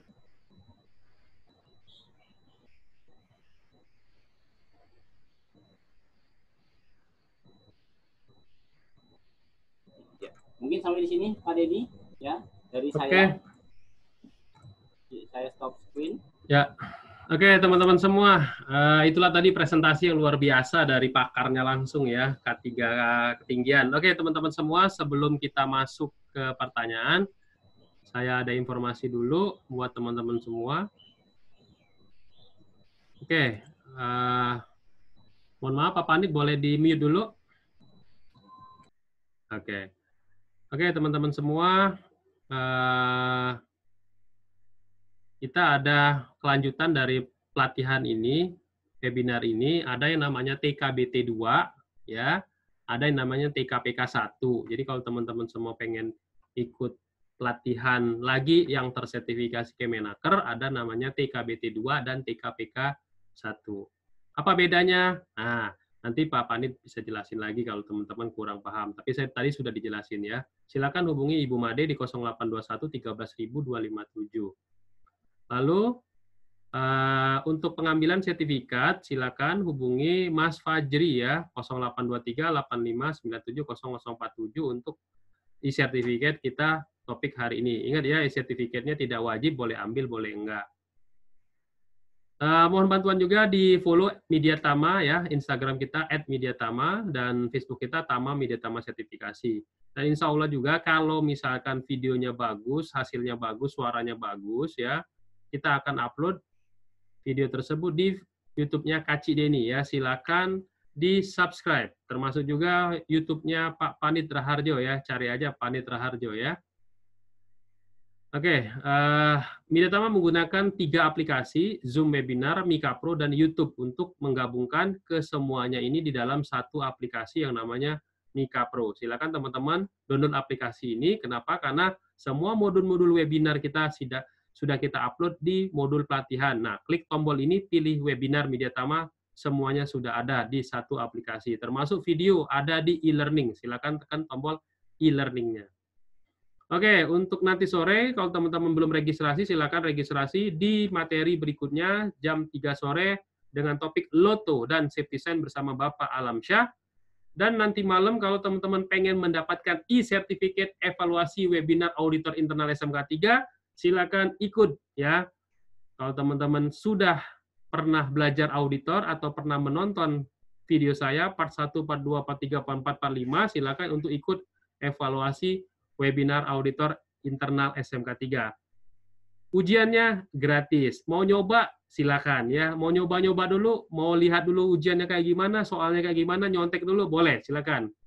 Karena tidak berbayar. Atau Pak, saya mau nyoba dulu deh, siapa tahu saya lulus. Nah, kelulusan itu di atas 60% ya, baru kita kasih sertifikat webinar. Tapi ingat, ada syarat dan ketentuan berlaku. Syaratnya apa? Silakan cek di grup WhatsApp. Jadi kalau teman-teman semua belum bergabung di grup WhatsApp, WhatsApp-nya webinar Media Tama, silakan menghubungi Mas Fajri untuk dimasukkan ke dalam grup WhatsApp tersebut. Kenapa? Karena di dalam grup tersebut, semua info-info terupdate kita infokan langsung di grup tersebut ya. Atau bisa juga klik bit.ly/evaluasi auditor internal SMK 3, bisa juga masuk sana. Oke, untuk besok silakan teman-teman kalau belum registrasi, kita akan ada satu materi lagi, teknik pemeriksaan kesehatan kerja di tempat kerja ya. Nah, untuk lebaran nanti kita ada webinar juga karena ada permintaan juga, karena ada juga yang lebarannya di site ya. Nanti materinya tentang SMK 3 aja ya, untuk elemen 1, 2, 3, sampai elemen 12, kalau teman-teman semua pengen belajar tentang SMK 3. Oke, kita langsung buka pertanyaan ini Pak Panit. Wah, udah banyak banget nih, ada 37 pertanyaan. Oke, saya sudah pilih pertanyaannya yang bisa kita bahas. Oke, Pak Panit, berapa meter standar kita diwajibkan untuk pakai APD body harness? Nah, gitu. Dari Pak Yudi. Langsung saya jawab. Ya, langsung. Ya, baik. Pak Yudi, terima kasih pertanyaan yang bagus. Berapa standar minimal yang dikatakan sebagai bekerja ketinggian? Di Jawa sudah saya sebutkan. Kalau Bapak menggunakan standarnya yang OSA Eropa, itu 1,8 meter itu dikatakan 4 sampai 6 feet itu dikatakan bekerja ketinggian. Kemudian kalau kata si OSA-nya Amerika, kalau general industry itu 1,2 dikatakan sebagai bekerja ketinggian. Kemudian untuk yang konstruksi itu 1,8. Namun untuk Permenaker nomor 9 tahun 2016 ya tidak ada angka. Di situ dijelaskan kata kuncinya adalah ada perbedaan ketinggian, ada potensi jatuh, dan ada yang namanya kerugian. Berupa apa? Berupa cedera, meninggal dunia, serta kerusakan harta benda.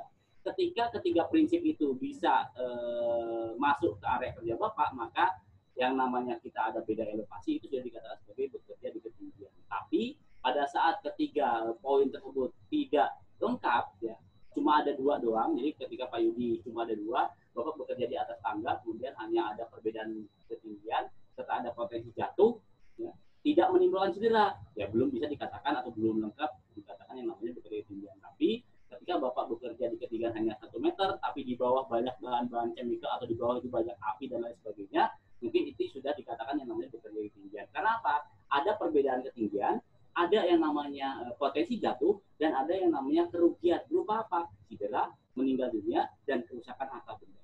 Mungkin seperti itu, Pak Yudi. Jadi kalau Bapak tergantung ya, jadi Bapak pakai standar yang benar, tapi saya sarankan adalah ketika kita bekerja di Indonesia, paling tidak kita mempunyai produk-produk yang ada di Indonesia.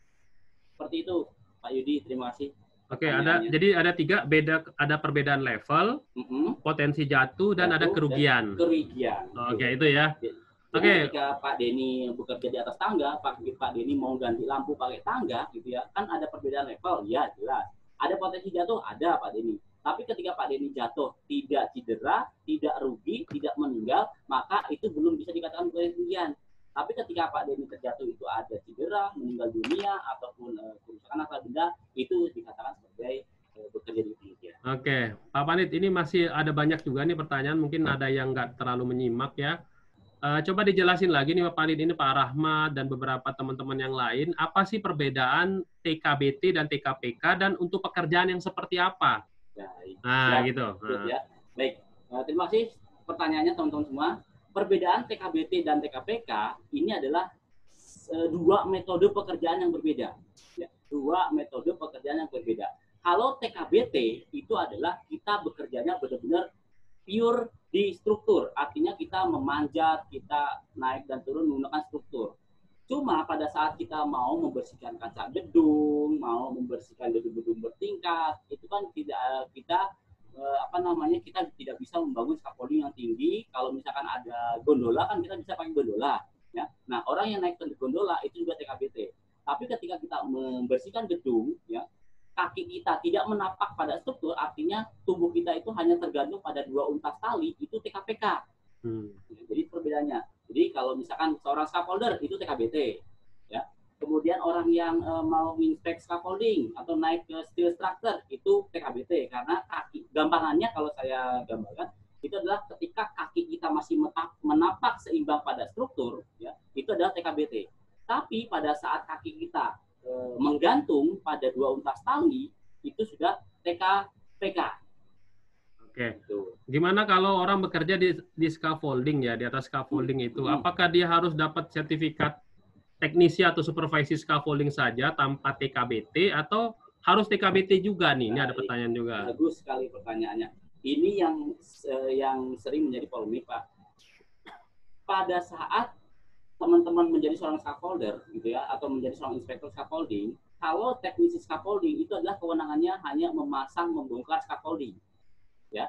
Kemudian kalau supervisi scaffolding itu kewenangannya adalah menginspeksi, menggambar, menghitung material, kemudian melakukan prosedur-prosedur yang namanya scaffolding. Tapi kalau misalkan kedua orang ini, seorang inspektur dan seorang teknisi, sebetulnya wajib ambil yang namanya TKBT. Karena apa? Orang tersebut akan bekerja di ketinggian, orang tersebut akan bekerja pada elevasi yang berbeda, ada potensi jatuh, kemudian ada potensi cedera. Maka memang seharusnya seorang teknisi scaffolding, seorang supervisor scaffolding, di mana mereka mau melakukan pekerjaan di atas scaffolding, di mana scaffolding itu adalah lantai kerja sementara, ya, maka orang tersebut setidaknya wajib ambil yang namanya tenaga kerja bangunan tinggi level 2. Jangan sampai salah. Kalau level 1, orang tersebut hanya naik dan turunnya pakai tangga saja. Tapi kalau level 2, pada saat si scaffolder mau masuk, mau masang scaffolding, kemudian dia menginjak pipanya, ya, sedangkan pipa tersebut adalah struktur bangunan, ya, maka si pekerja tersebut harus ambil TKBT 2, bukan TKPK, ya, karena metode kerja beda. Si pekerja tersebut dia menapak pada struktur, kayak ini pada struktur scaffolding. Ya, jadi ambil TKBT 2 karena kewenangannya itu tadi ada 6. Kewenangan yang ketiga bisa bergerak secara vertikal dan horizontal pada struktur bangunan. Seperti itu Pak Dedi. Oke, kita buka pertanyaan dari Pak Eko Pangestu Wibisono. Ini Pak Eko banyak banget pertanyaannya. Saya bingung mana mau yang dijawab. Mungkin Pak Eko langsung berbicara aja sama instruktur kita. Silakan Pak Eko, di unmute dulu. Pak Eko, Pak Eko di unmute dulu. Pak Eko, Pak Eko Pangestu Wibisono. Teman-teman kalau mau bertanya langsung gunakan raise hand ya. Raise hand-nya bisa langsung dipakai untuk bertanya. Pak Eko pertanyaan banyak nih. Item-itemnya langsung aja berbicara, Pak Eko. Oke, Pak Eko belum bisa. Pak Puji Suwarno. Pak Puji Suwarno, halo? Di unmute dulu. Pak Nasrul Goleng. Yang mana duluan? Silakan. Pak Nasrul. Teman-teman kalau mau bertanya gunakan. Oke, Pak Puji Suwarno. Silakan Pak Puji. Mau tanya Pak, apakah ada korelasi positif antara usia dan pekerjaan di ketinggian untuk TKBT? Kemudian bila mana ada, itu usianya ada batasan usianya berapa? Terus syarat-syaratnya apa saja yang wajib dipenuhi pada saat akan bekerja di ketinggian? Terima kasih. Pak Puji dari mana Pak? Dari PT Tata Mulia Nusantara Indah. Tata Mulia di Jakarta Pak? Iya, Jakarta. Oke, terima kasih ya Pak Puji ya. Sama-sama Pak. Oke, ada dua nih Pak Panit.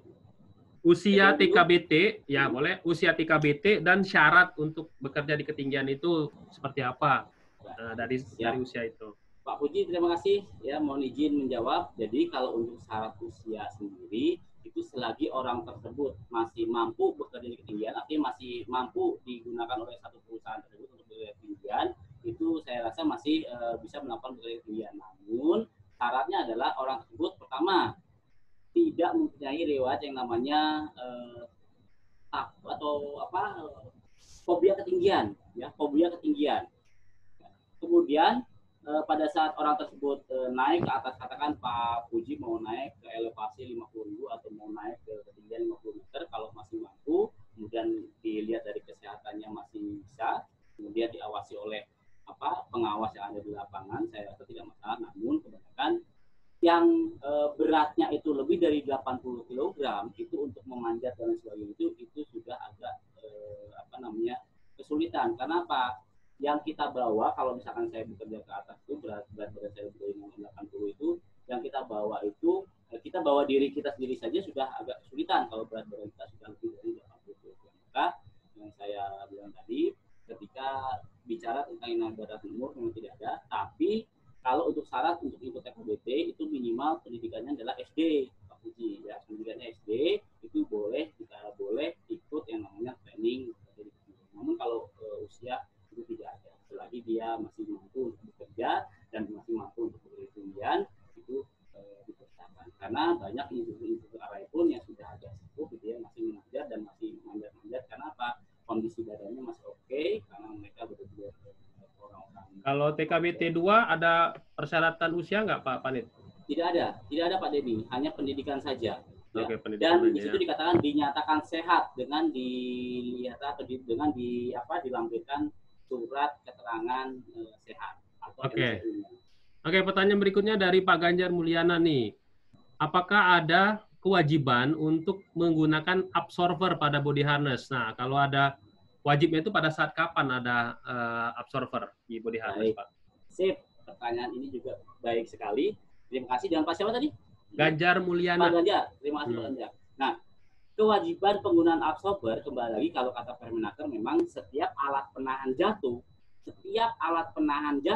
baik itu double hook lanjat, baik itu mechanical fall arrestor, ataupun mobile fall arrestor, itu wajib tertera yang namanya peredam kejut atau absorber. Karena apa? Untuk mengantisipasi khawatirnya orang tersebut menambahkan alat tersebut ya, atau menambahkan si hook tersebut sejajar dengan kaki. Karena fungsinya begitu kita terjatuh, kita itu akan diredam oleh si absorber. Kemudian penggunaan absorber fungsinya tadi sudah saya jelaskan, supaya si alat kita itu tidak rusak. Artinya begitu kita jatuh, hentakan nih. Contoh misalkan ini adalah lanjat kita tanpa absorber. Begitu kita jatuh, pasti hentakan akan besar. Nah, ketika hentakan besar seperti ini, potensi dia akan sobek itu akan besar. Maka dari itu, pada saat kita pakai absorber, maka begitu kita jatuh, glek, ya sedikit terabsorber atau sedikit teredam.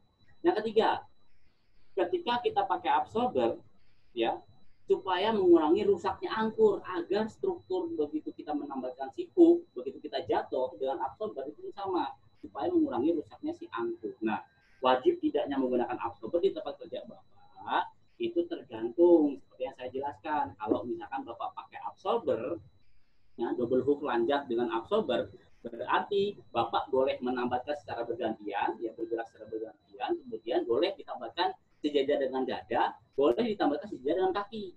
Tapi kalau Pak Ganjar pakainya itu yang tanpa absorber, berarti ketika Bapak bekerja di ketinggian, Bapak boleh memindahkan secara bergantian, tapi tidak boleh mencantolkan sejajar dengan dada dan tidak boleh mencantolkan sejajar dengan kaki. Jadi harus hukumnya wajib dicantolkan di atas kepala. Karena apa? Pada saat kita terjatuh, itu tidak ada hentakan, karena kita akan tergantung pada panjangnya si lanjat. Tapi pada saat Pak Ganjar mencantolkan di titik 2, sedangkan Pak Ganjar itu tidak menggunakan absorber, khawatirnya begitu kita jatuh, balik lagi ke atas, balik lagi ke atas, balik lagi ke atas, itu sehingga hentakan yang diterima oleh si badan kita akibat jeratan dari full body harness itu akan lebih besar dan berkali-kali. Seperti itu. Oke, ini ada pertanyaan langsung dari Pak Bambang Kartiman. Kira-kira kalau kita tergantung di body harness itu berapa lama tuh, Pak, yang diperkenankan? Karena menjepit aliran darah kan ya? Iya, baik sekali. Nah, ini tergantung Pak Bambang jatuhnya pagi atau sore. Jadi ketika pagi hari Pak Bambang habis sarapan, Pak Bambang habis ngopi, Pak Bambang habis minum, artinya masih ada kekuatan untuk bertahan. Karena apa? Masih punya energi. Tapi ketika Pak Bambang jatuhnya itu sore hari, jam 4, jam setengah 5 sore, atau jam-jam di mana kita itu sudah tidak fokus untuk bekerja, maka makan siangnya sudah habis, minumnya juga sudah habis, kemudian kopinya juga belum masuk, maka belum nyampe 2 menit, belum nyampe 5 menit, kita akan mengalami suspensi trauma. Nah, ketika kita mencegah agar tidak terjadi suspensi trauma, maka yang kita lakukan adalah seperti yang saya tayangkan video tadi.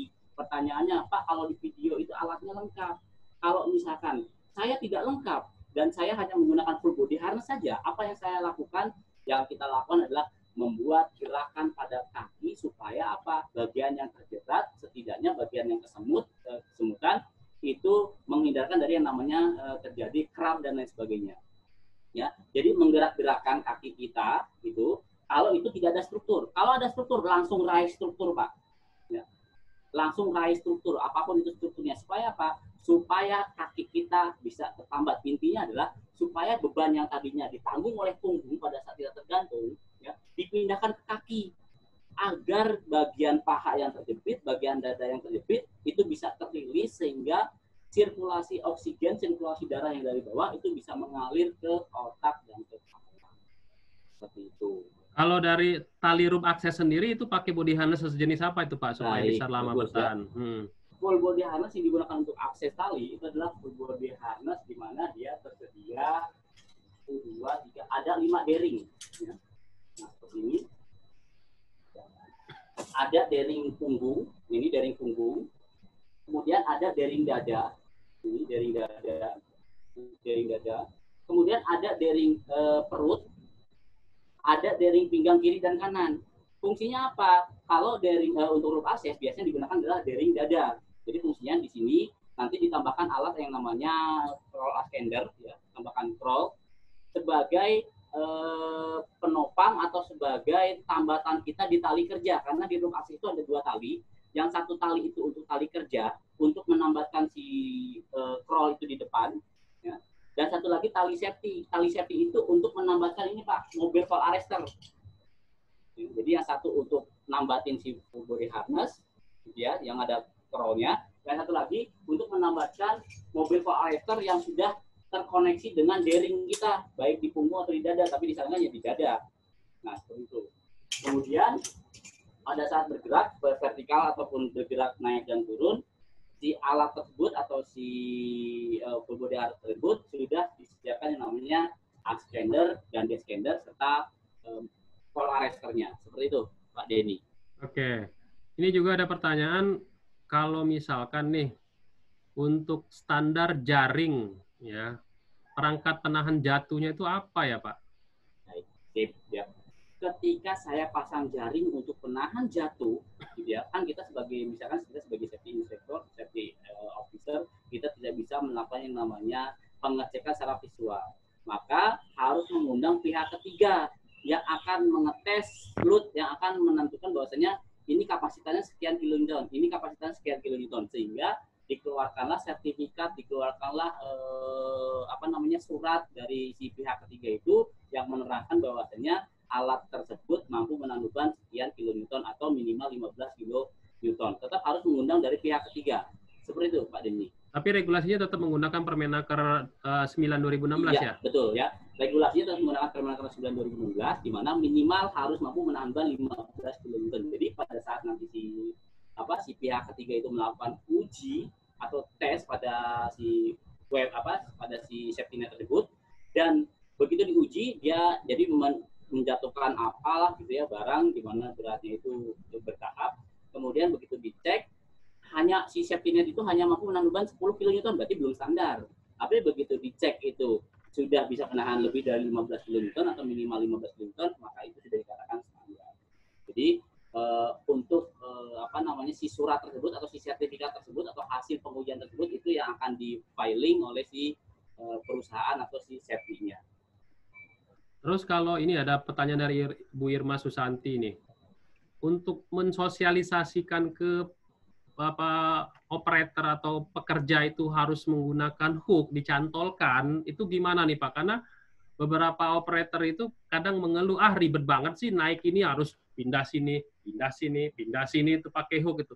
Cara berkomunikasinya gimana tuh untuk mengingatkan ke pekerja itu melalui safety talk? Baik, memang gini,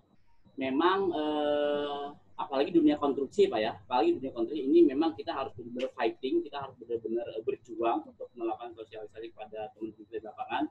Permenaker 9/2016 pun dimasukkan ke dunia konstruksi masih banyak sekali benturan, karena apa? Kembali lagi pada saat kita menggunakan alat-alat yang standar, kembali lagi ke cost ya, kembali lagi ke biaya yang besar. Nah, kalau saya mensosialisasikan kepada teman-teman di lapangan ya pada saat TBM atau internal training, pada mereka itu lebih menyentuh ke bagian ini loh Pak, ketika kita terjatuh gitu ya, maka yang rugi itu bukan hanya Bapak, bukan hanya perusahaan, tapi di mana Bapak itu menanggung anak dan istri, kemudian Bapak itu masih punya tanggung jawab menghidupi anak dan istri. Ketika Bapak terjatuh, Bapak sudah tidak produktif lagi untuk mencari uang, maka anak dan istri pun tidak bisa menikmati hasil pendapatan yang Bapak dapatkan. Jadi pendekatannya berbicaranya menceritakan tentang keluarganya yang akan ditinggalkan ya kalau jadi kecelakaan gitu ya Pak ya. Selain itu juga memang utamanya memang kita menjelaskan cara penggunaannya dulu gitu ya. Cuma terkadang banyak yang kurang terima karena mereka itu kebanyakan gini Pak Dedi, ribut Pak, ribut, saya naik tangga kenapa harus dicantolkan, nggak nyampe-nyampe. Kembali lagi, pengen cepat tapi tidak selamat, atau lambat tapi selamat. Gitu. Karena kita jatuh itu kan kita tidak tahu ya kapan kita jatuh. Pak, saya bekerja di ketinggian 15 tahun nggak pernah saya jatuh. Sombong, karena belum apes. Ketika kita sudah apes 15 tahun plus 1 hari, pada saat kita masuk ke area apesnya kita, bisa jadi di satu hari tersebut kita akan terjatuh. Jadi kembali lagi, ini adalah namanya safety itu adalah upaya pencegahan gitu ya. Sebelum kita terjadi kecelakaan, maka dilakukan upaya namanya pencegahan. Memang lama, ya, tapi pada saat kita terjatuh, setidaknya kita mencegah dari yang namanya potensi kecelakaan yang besar atau potensi cedera yang besar. Oke, ini ada 2 pertanyaan berkaitan ini. Kalau standar APD-nya untuk bekerja di ketinggian itu kan ada helm tuh Pak. Itu kan helm khusus untuk bekerja di ketinggian itu kayak gimana? Termasuk juga tali yang untuk bekerja di ketinggian itu tali yang seperti apa yang disesuaikan dengan fungsi, karena dijual di luaran sana kan banyak tuh jenis-jenis tali tuh. Takutnya salah beli nih. Nah, ini dari Pak Nasrul Goleng sama Pak Ganif Juwadi nih Pak. Standar 5 detik saya ambil helm di depan saya nih. Boleh, silakan. Jadi teman-teman kalau mau bertanya, silakan gunakan raise hand. Pastikan raise hand-nya masih berwarna biru ya. Ketika ditekan, tekan sekali aja, tak, udah gitu ya. Diemin aja, jangan di lower hand lagi ya. Oke, ya. Mana nih Pak? Jadi yang membedakan helm bekerja di ketinggian dengan helm-helm proyek lainnya, artinya kenapa sih helm bekerja di ketinggian itu harus chain strip-nya itu berbentuk Victor seperti ini nih, Victor ya, bentuk Victor seperti ini. Ini adalah salah satu upaya ketika kita bekerja di ketinggian, kemudian kita tertimpa atau kita terbentur struktur dan lain sebagainya, itu mencegah dari terlepasnya si helm ini, ya, dari kepala kita. Karena apa? Si Victor ini akan terlilit seperti ini pada bagian di sela-sela antara telinga dengan pipi seperti ini, Pak. Jadi disarankan dengan yang Victor. Lain halnya ketika helm proyek yang Bapak Ibu gunakan, yang hanya ada satu strap saja, hanya ada tali saja. Terkadang tali itu pun yang harusnya digunakan untuk tali dagu, terkadang kita gunakan di bagian sininya, ya. Kalau yang karet tuh, sehingga ketika pada saat dia terjatuh atau terjatuhkan, maka begitu si material si helm ini tertimpa, maka dia akan terlepas. Karena apa? Chain strip-nya tidak benar-benar menopang pada bagian dagu kita. Jadi yang pertama itu, kenapa kok harus yang talinya V? Yang kedua, nih, mengurangi tingkat yang namanya adanya topi yang memanjang. Kan biasanya kalau helm proyek itu suka ada topinya itu ya. Nah, kenapa kok meminimalisir untuk topi yang memanjang untuk si helm tersebut? Karena yang namanya bekerja di ketinggian itu kebanyakan adalah bergerak secara vertikal. Khawatirnya pada saat kita bergerak secara vertikal, kemudian mengurangi jarak pandang kita secara vertikal. Ya, walaupun kelemahannya adalah pada saat kita tertimpa material, gitu ya, ada baut jatuh dan sebagainya, benar-benar langsung ke bagian muka kita. Jadi perbedaannya seperti itu. Jadi kalau misalkan Bapak mau pakai, Pak, saya mau tetap pakai helm proyek, tapi talinya saya ganti Victor seperti ini, bisa. Ya. Jadi di toko-toko APD atau di toko-toko safety itu biasanya menyediakan yang namanya chain strap untuk yang Victor seperti ini. Oke. Yang bisa kita kombinasikan antara helm proyek dengan chain strap yang Victor supaya bisa mencegah dari yang namanya pada saat dia tertimpa ataupun kita terjatuh terhindar dari lepasnya si helm yang kita gunakan. Oke. Kalau talinya tadi Pak Panit, di belakang Pak Panit itu kan ada tali tuh. Tali yang seperti apa untuk cantolin itu, body harness itu? Oke, good, baik ya. Tali angkur seperti apa yang digunakan untuk mencantolkan full body harness pada saat si lanjar kita tidak bisa tertopang pada pada struktur. Nah, contoh ini adalah namanya webbing angkur, ya. Tali apa yang digunakan? Yang pertama adalah talinya harus tobular. Tobular itu adalah 2 lapis. Jadi kalau misalkan kita lihat tali yang manual, ya, tali tobular yang manual, tengah-tengahnya itu bolong. Jadi seperti tubular. Nah ini, ya, contoh ini, kita mau pakai ini sebagai angkur koin, maka syarat utama adalah tali tersebut harus tubular, tengah-tengahnya bolong. Jadi ada 2 lapis. Tidak seperti celana kita. Kalau celana kita kan cuma 1 lapis, Bapak Ibu sekalian. Kalau ini 2 lapis, tengah-tengahnya bolong. Ya, ini yang pertama. Yang kedua, harus teruji secara, jadi harus ada catatan pengujian. Contoh kalau ini, kalau kita lihat, tahu dari mana alat ini mampu menahan beban 15 kN minimal. Ya. Ini ada catatannya. Jadi di sini ada sertifikat atau ada markingnya, di mana marking tersebut mungkin tidak jelas ya. Di sini terlihat ya, 22 kN. Ya, ini 22 kN. Sedangkan yang disarankan di Indonesia adalah 15 kN. Berarti alat yang saya punya ini lebih dari standar yang ada di Indonesia. Maka lebih baik ya kalau lebih dari 15 kN. Seperti itu Pak ini. Pertanyaan berikutnya ini banyak banget nih pertanyaan yang mirip nih. Bagaimana cara menyelamatkan atau rescue orang yang sudah tergantung gitu, Pak? Menyelamatkan diri sendiri atau menyelamatkan orang lain? Menyelamatkan orang lain yang sudah tergantung dari, pokoknya terlepas lah gitu loh. Nyelamatinnya gimana, terus P3K apa yang harus kita lakukan setelah menyelamatkan dia gitu. Nah, maka dari itu, nanti untuk lebih jelasnya itu adalah kita ikut kelas TKPK. Ya. Kalau untuk dijelaskan di sini, itu terlalu panjang. Tapi secara umumnya, gambaran umumnya adalah ketika kita mau menyelamatkan orang lain, yang mana orang lain itu sudah tergantung gitu ya, cara yang paling mudah adalah membuat sistem untuk menurunkan korban. Ya, untuk menurunkan korban. Sistemnya apa? Sistemnya adalah menggunakan yang namanya sistem pulley atau ada alat yang namanya rescue toolkit. Itu sudah satu paket gitu ya. Satu paket itu digunakan untuk yang namanya menurunkan si korban. Ya, ada namanya rescue toolkit, keluaran spanset dan sebagainya. Ada. Jadi cara penggunaannya pun nanti ada di videonya, ada namanya rescue toolkit untuk menurunkan si korban. Jadi kalau untuk yang lebih detailnya memang kita harus buka kelas yang berbeda pada ini. Oke. Jadi ada pelatihan namanya TKPK 2 gitu ya Pak ya, iya. Untuk rescue ya. Oke, kita buka pertanyaan dari Pak Rofikur Rahman. Silakan Pak Rofikur. Pak Yanuar Yoga, siapa yang duluan nih? Yuk. Ada lagi teman-teman yang mau raise hand? Silakan di raise hand. Di unmute dulu ya, Pak Yanuar. Oke, Pak Rafikur, silakan Pak Rafikur. Pak Rafikur, halo? Pak Rafikur? Halo Pak Rafikur. Oke, Pak Yanuar dulu. Pak Yanuar? Oke, Pak. Oke, silakan Pak. Ya.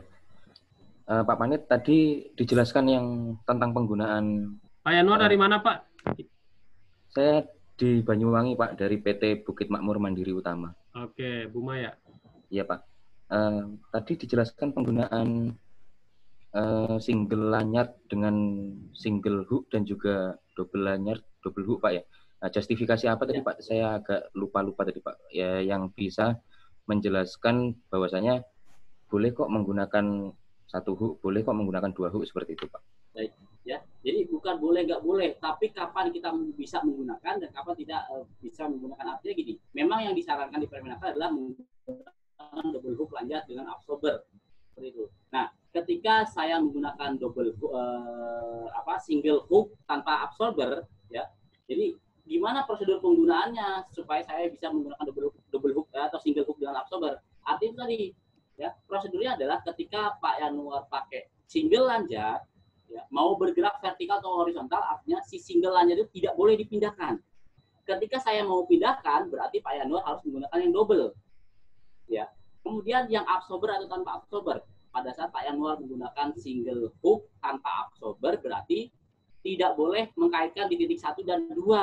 Artinya, ketika Bapak mencairkan di titik 1 dan 2, itu begitu Bapak jatuh akan lebih besar hentakan pada saat Bapak terjatuh. Jadi, intinya adalah memang yang disarankan adalah di Permenaker 9 tahun 2019 adalah setiap penahan jatuh harus berabsorber, baik double hook, mobil, arrestor ataupun mechanical arrestor. Tapi kendalanya adalah ketika kita menemukan di lapangan itu banyak yang masih menggunakan double hook lanjut tanpa absorber dan single hook lanjut yang tanpa absorber, Pak Yanuar harus bisa mensosialisasikan ke lapangan. Karena apa?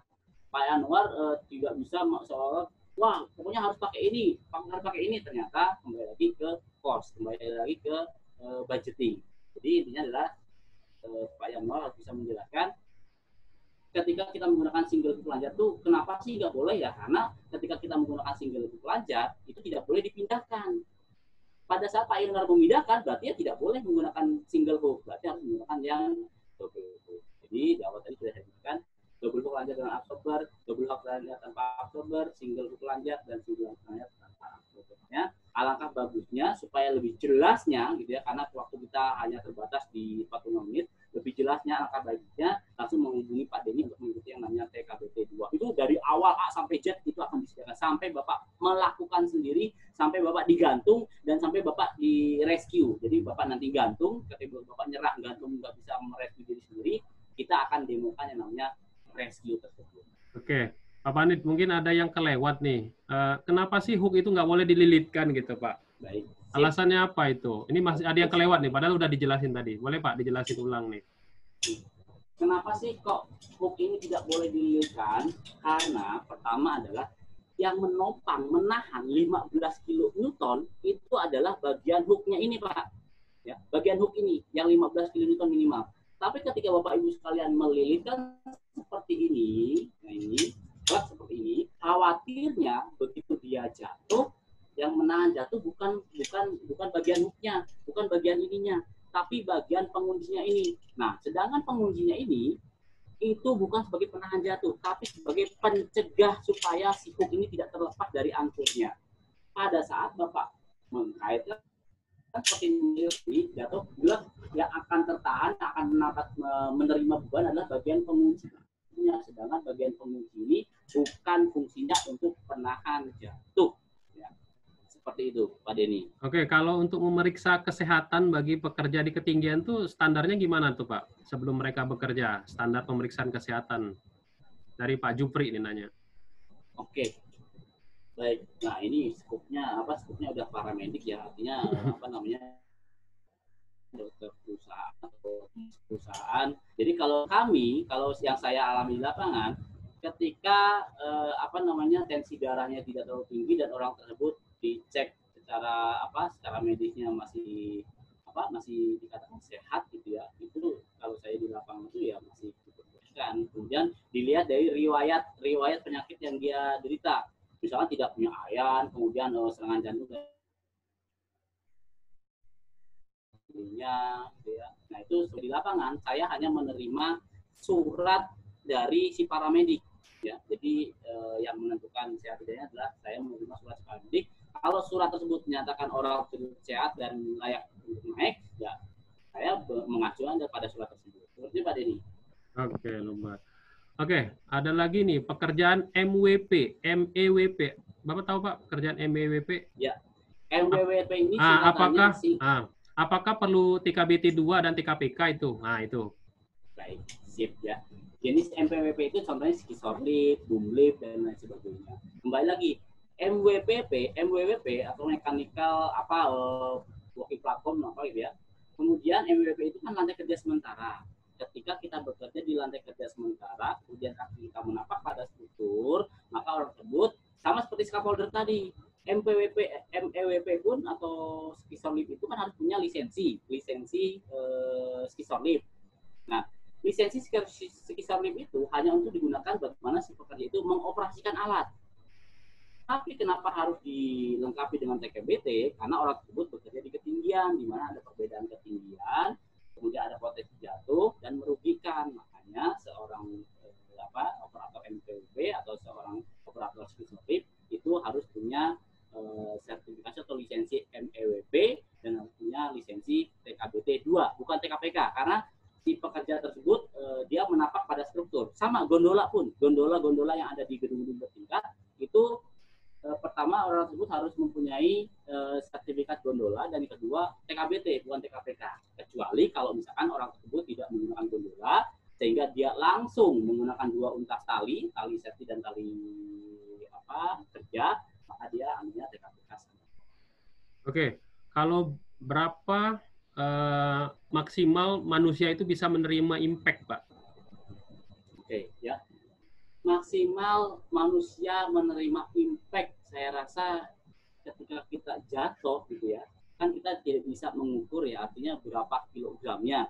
Tapi ketika bagian-bagian pembuluh darah itu sudah dirasa terjepit, bahkan tidak terjadi impact, artinya pada saat nanti teman-teman praktek digantung gitu ya, bagian paha terjepit atau pembuluh darah utama terjepit, bagian dada terjepit, itu sudah mengalami yang namanya suspensi trauma. Karena suspensi trauma itu gejalanya adalah kita sudah merasa pusing, kemudian pingsan, ya, sehingga oksigen darah dari bawah sulit mengalir ke otak, itu sudah masuk ke yang namanya ketidaktahanan tergantung. Tapi untuk mengukur berapa besarnya impact, itu kembali kembali lagi ketika orang tersebut sudah mengalami hentakan, ya, kemudian sudah mengalami yang namanya terjepitnya bagian paha dan dada, itu sudah dikategorikan ke tingkat yang namanya suspek trauma. Makanya untuk menghindari impact tersebut, ya, alat yang namanya absorber ini fungsinya adalah untuk mengurangi impact.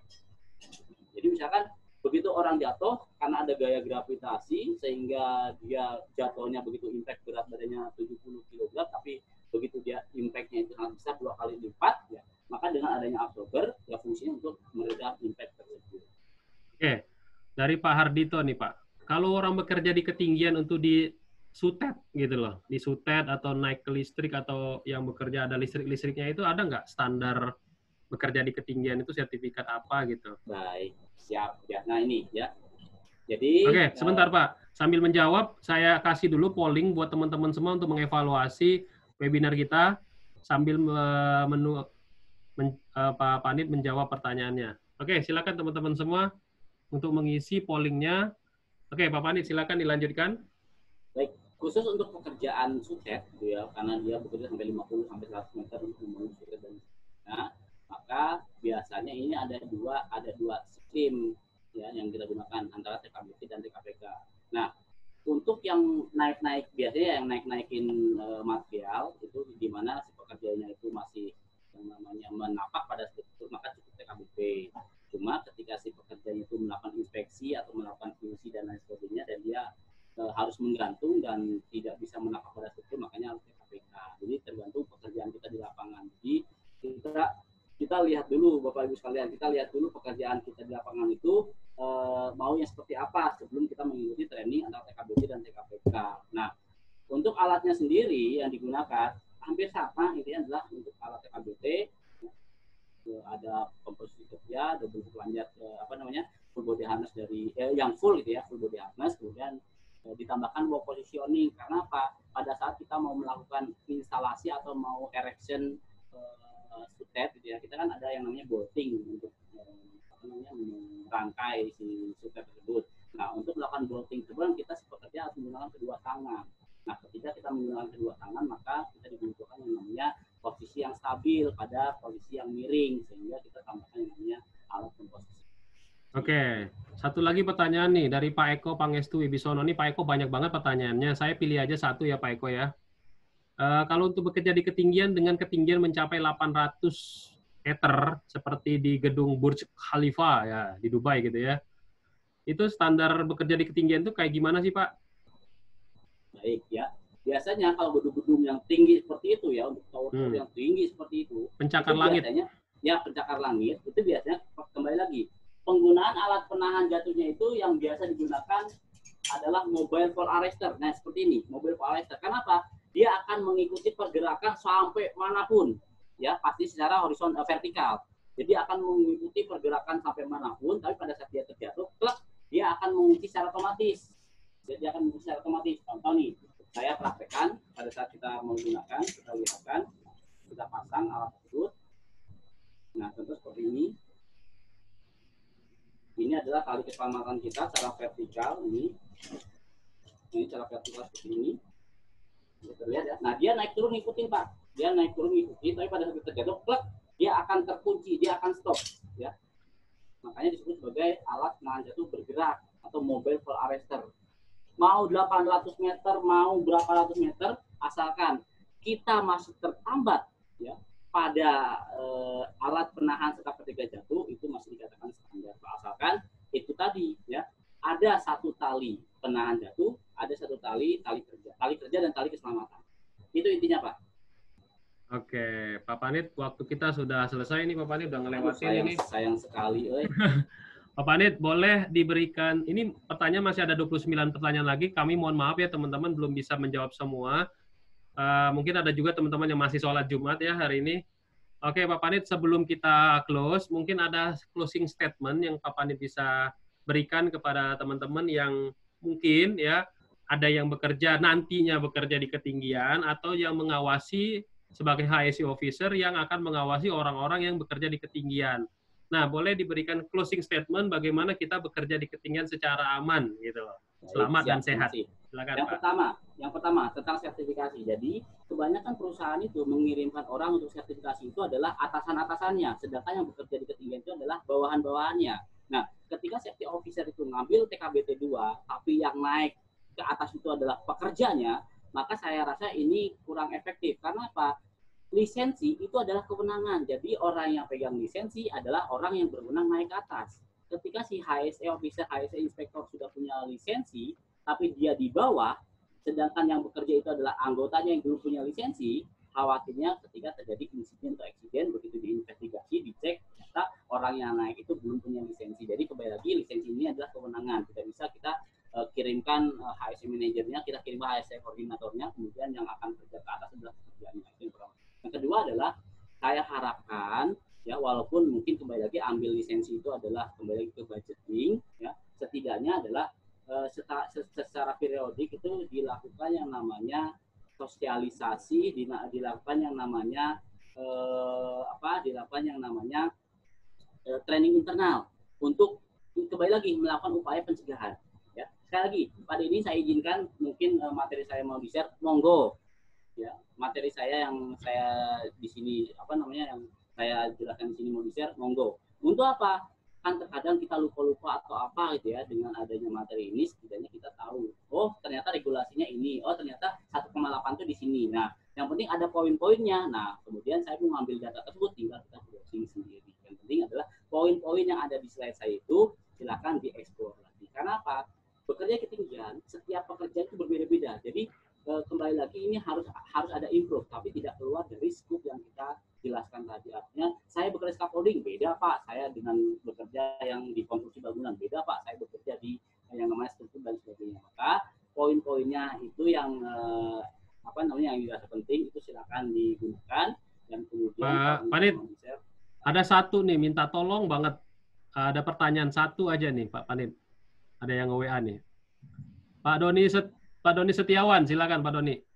Pak Doni, tambahan nih, dia minta tolong banget nih, kayaknya ada masalah nih. Pak Doni, halo. Ini kayaknya teman saya ini, Mbak. Ini teman saya ini. Pak Doni, oke, silakan Pak Doni. Pasti ini, saya tahu namanya. Halo, Assalamualaikum. Selamat siang, Pak.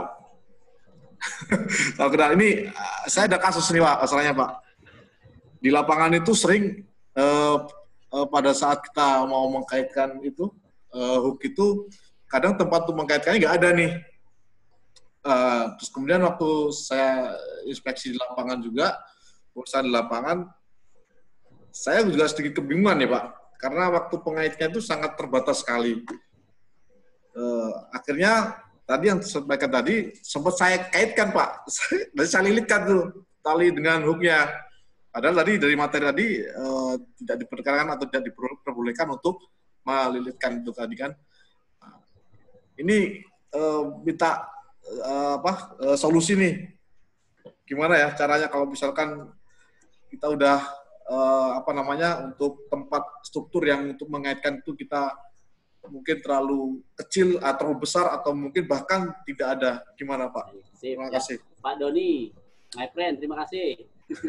Pak, jadi gini, biasanya yang terjadi adalah ketika kita bekerja di steel structure atau mau pasang-pasang hub-beam seperti itu ya, dan kita berada di elevasi yang paling atas, mau menambahkan ke elevasi berikutnya, itu memang tidak ada tempat untuk mengkaitkan, dan minimal itu mereka mengkaitkan itu di titik 2 atau dililitkan. Nah, ini kembali lagi, ini sering saya jumpai di lapangan. Jadi sebelum pekerjaan itu dilakukan, ingat perencanaan. Artinya sebelum orang itu naik ke atas, maka seorang HSE itu sudah menyiapkan horizontal left line. Untuk apa? Untuk mengkaitkan si hook tersebut di area yang aman. Pak, kalau nggak ada, kembali lagi perusahaan tidak mau menyediakan alat tersebut. Ya kembali lagi lebih mahal alatnya atau lebih mahal orangnya. Ya. Kemudian Pak, boleh nggak tetap saya cantolkan di titik 2 terus jalan kaki, ya. Tapi catatannya adalah harus ditambahkan yang namanya angkur tidak permanen. Atau mungkin kepepetnya adalah kita punya ini webbing sling seperti ini nih untuk rigging dan lain sebagainya. Ini juga bisa ya digunakan karena ini sudah standar. Bahkan dia 1 ton, ya, mampu menanggung sampai 1 ton. Nah, ini bisa digunakan asalkan tidak diizinkan Mas Doni dililitkan. Karena apa? Mas Dodi tahu sendiri ketika dililitkan, khawatirnya si pekerja itu jatuh jebret, maka yang menahan juga adalah penguncinya tersebut. Khawatirnya ketika pekerja Mas Dodi itu terjatuh atau cedera dan sebagainya, maka yang akan dicari adalah orang yang mengawasi atau ahli ketiga dari si perusahaan tersebut. Oke, itu aja ya. Ini kayaknya temennya ngetes aja nih kayaknya nih ya, Pak Panit ya. Japri aja lah.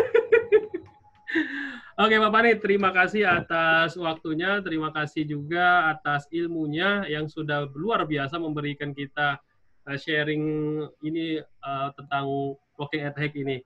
Semoga amal hari ini menjadi amal jariah buat Bapak dan buat teman-teman semua. Oke, teman-teman semua, terima kasih atas waktunya, terima kasih juga atas atensinya, dan banyak banget pertanyaan yang belum kita bahas, masih ada 30 pertanyaan lagi. Tapi kita mohon maaf karena waktu kita yang terbatas. Oke, teman-teman semua, stay at home, di rumah saja, tingkatkan terus skill teman-teman semua bersama webinar Media Dhamma. Oke, itu saja dari saya. Saya akhiri dengan billahi taufiq wa hidayah. Wassalamualaikum warahmatullahi wabarakatuh. Salam safety.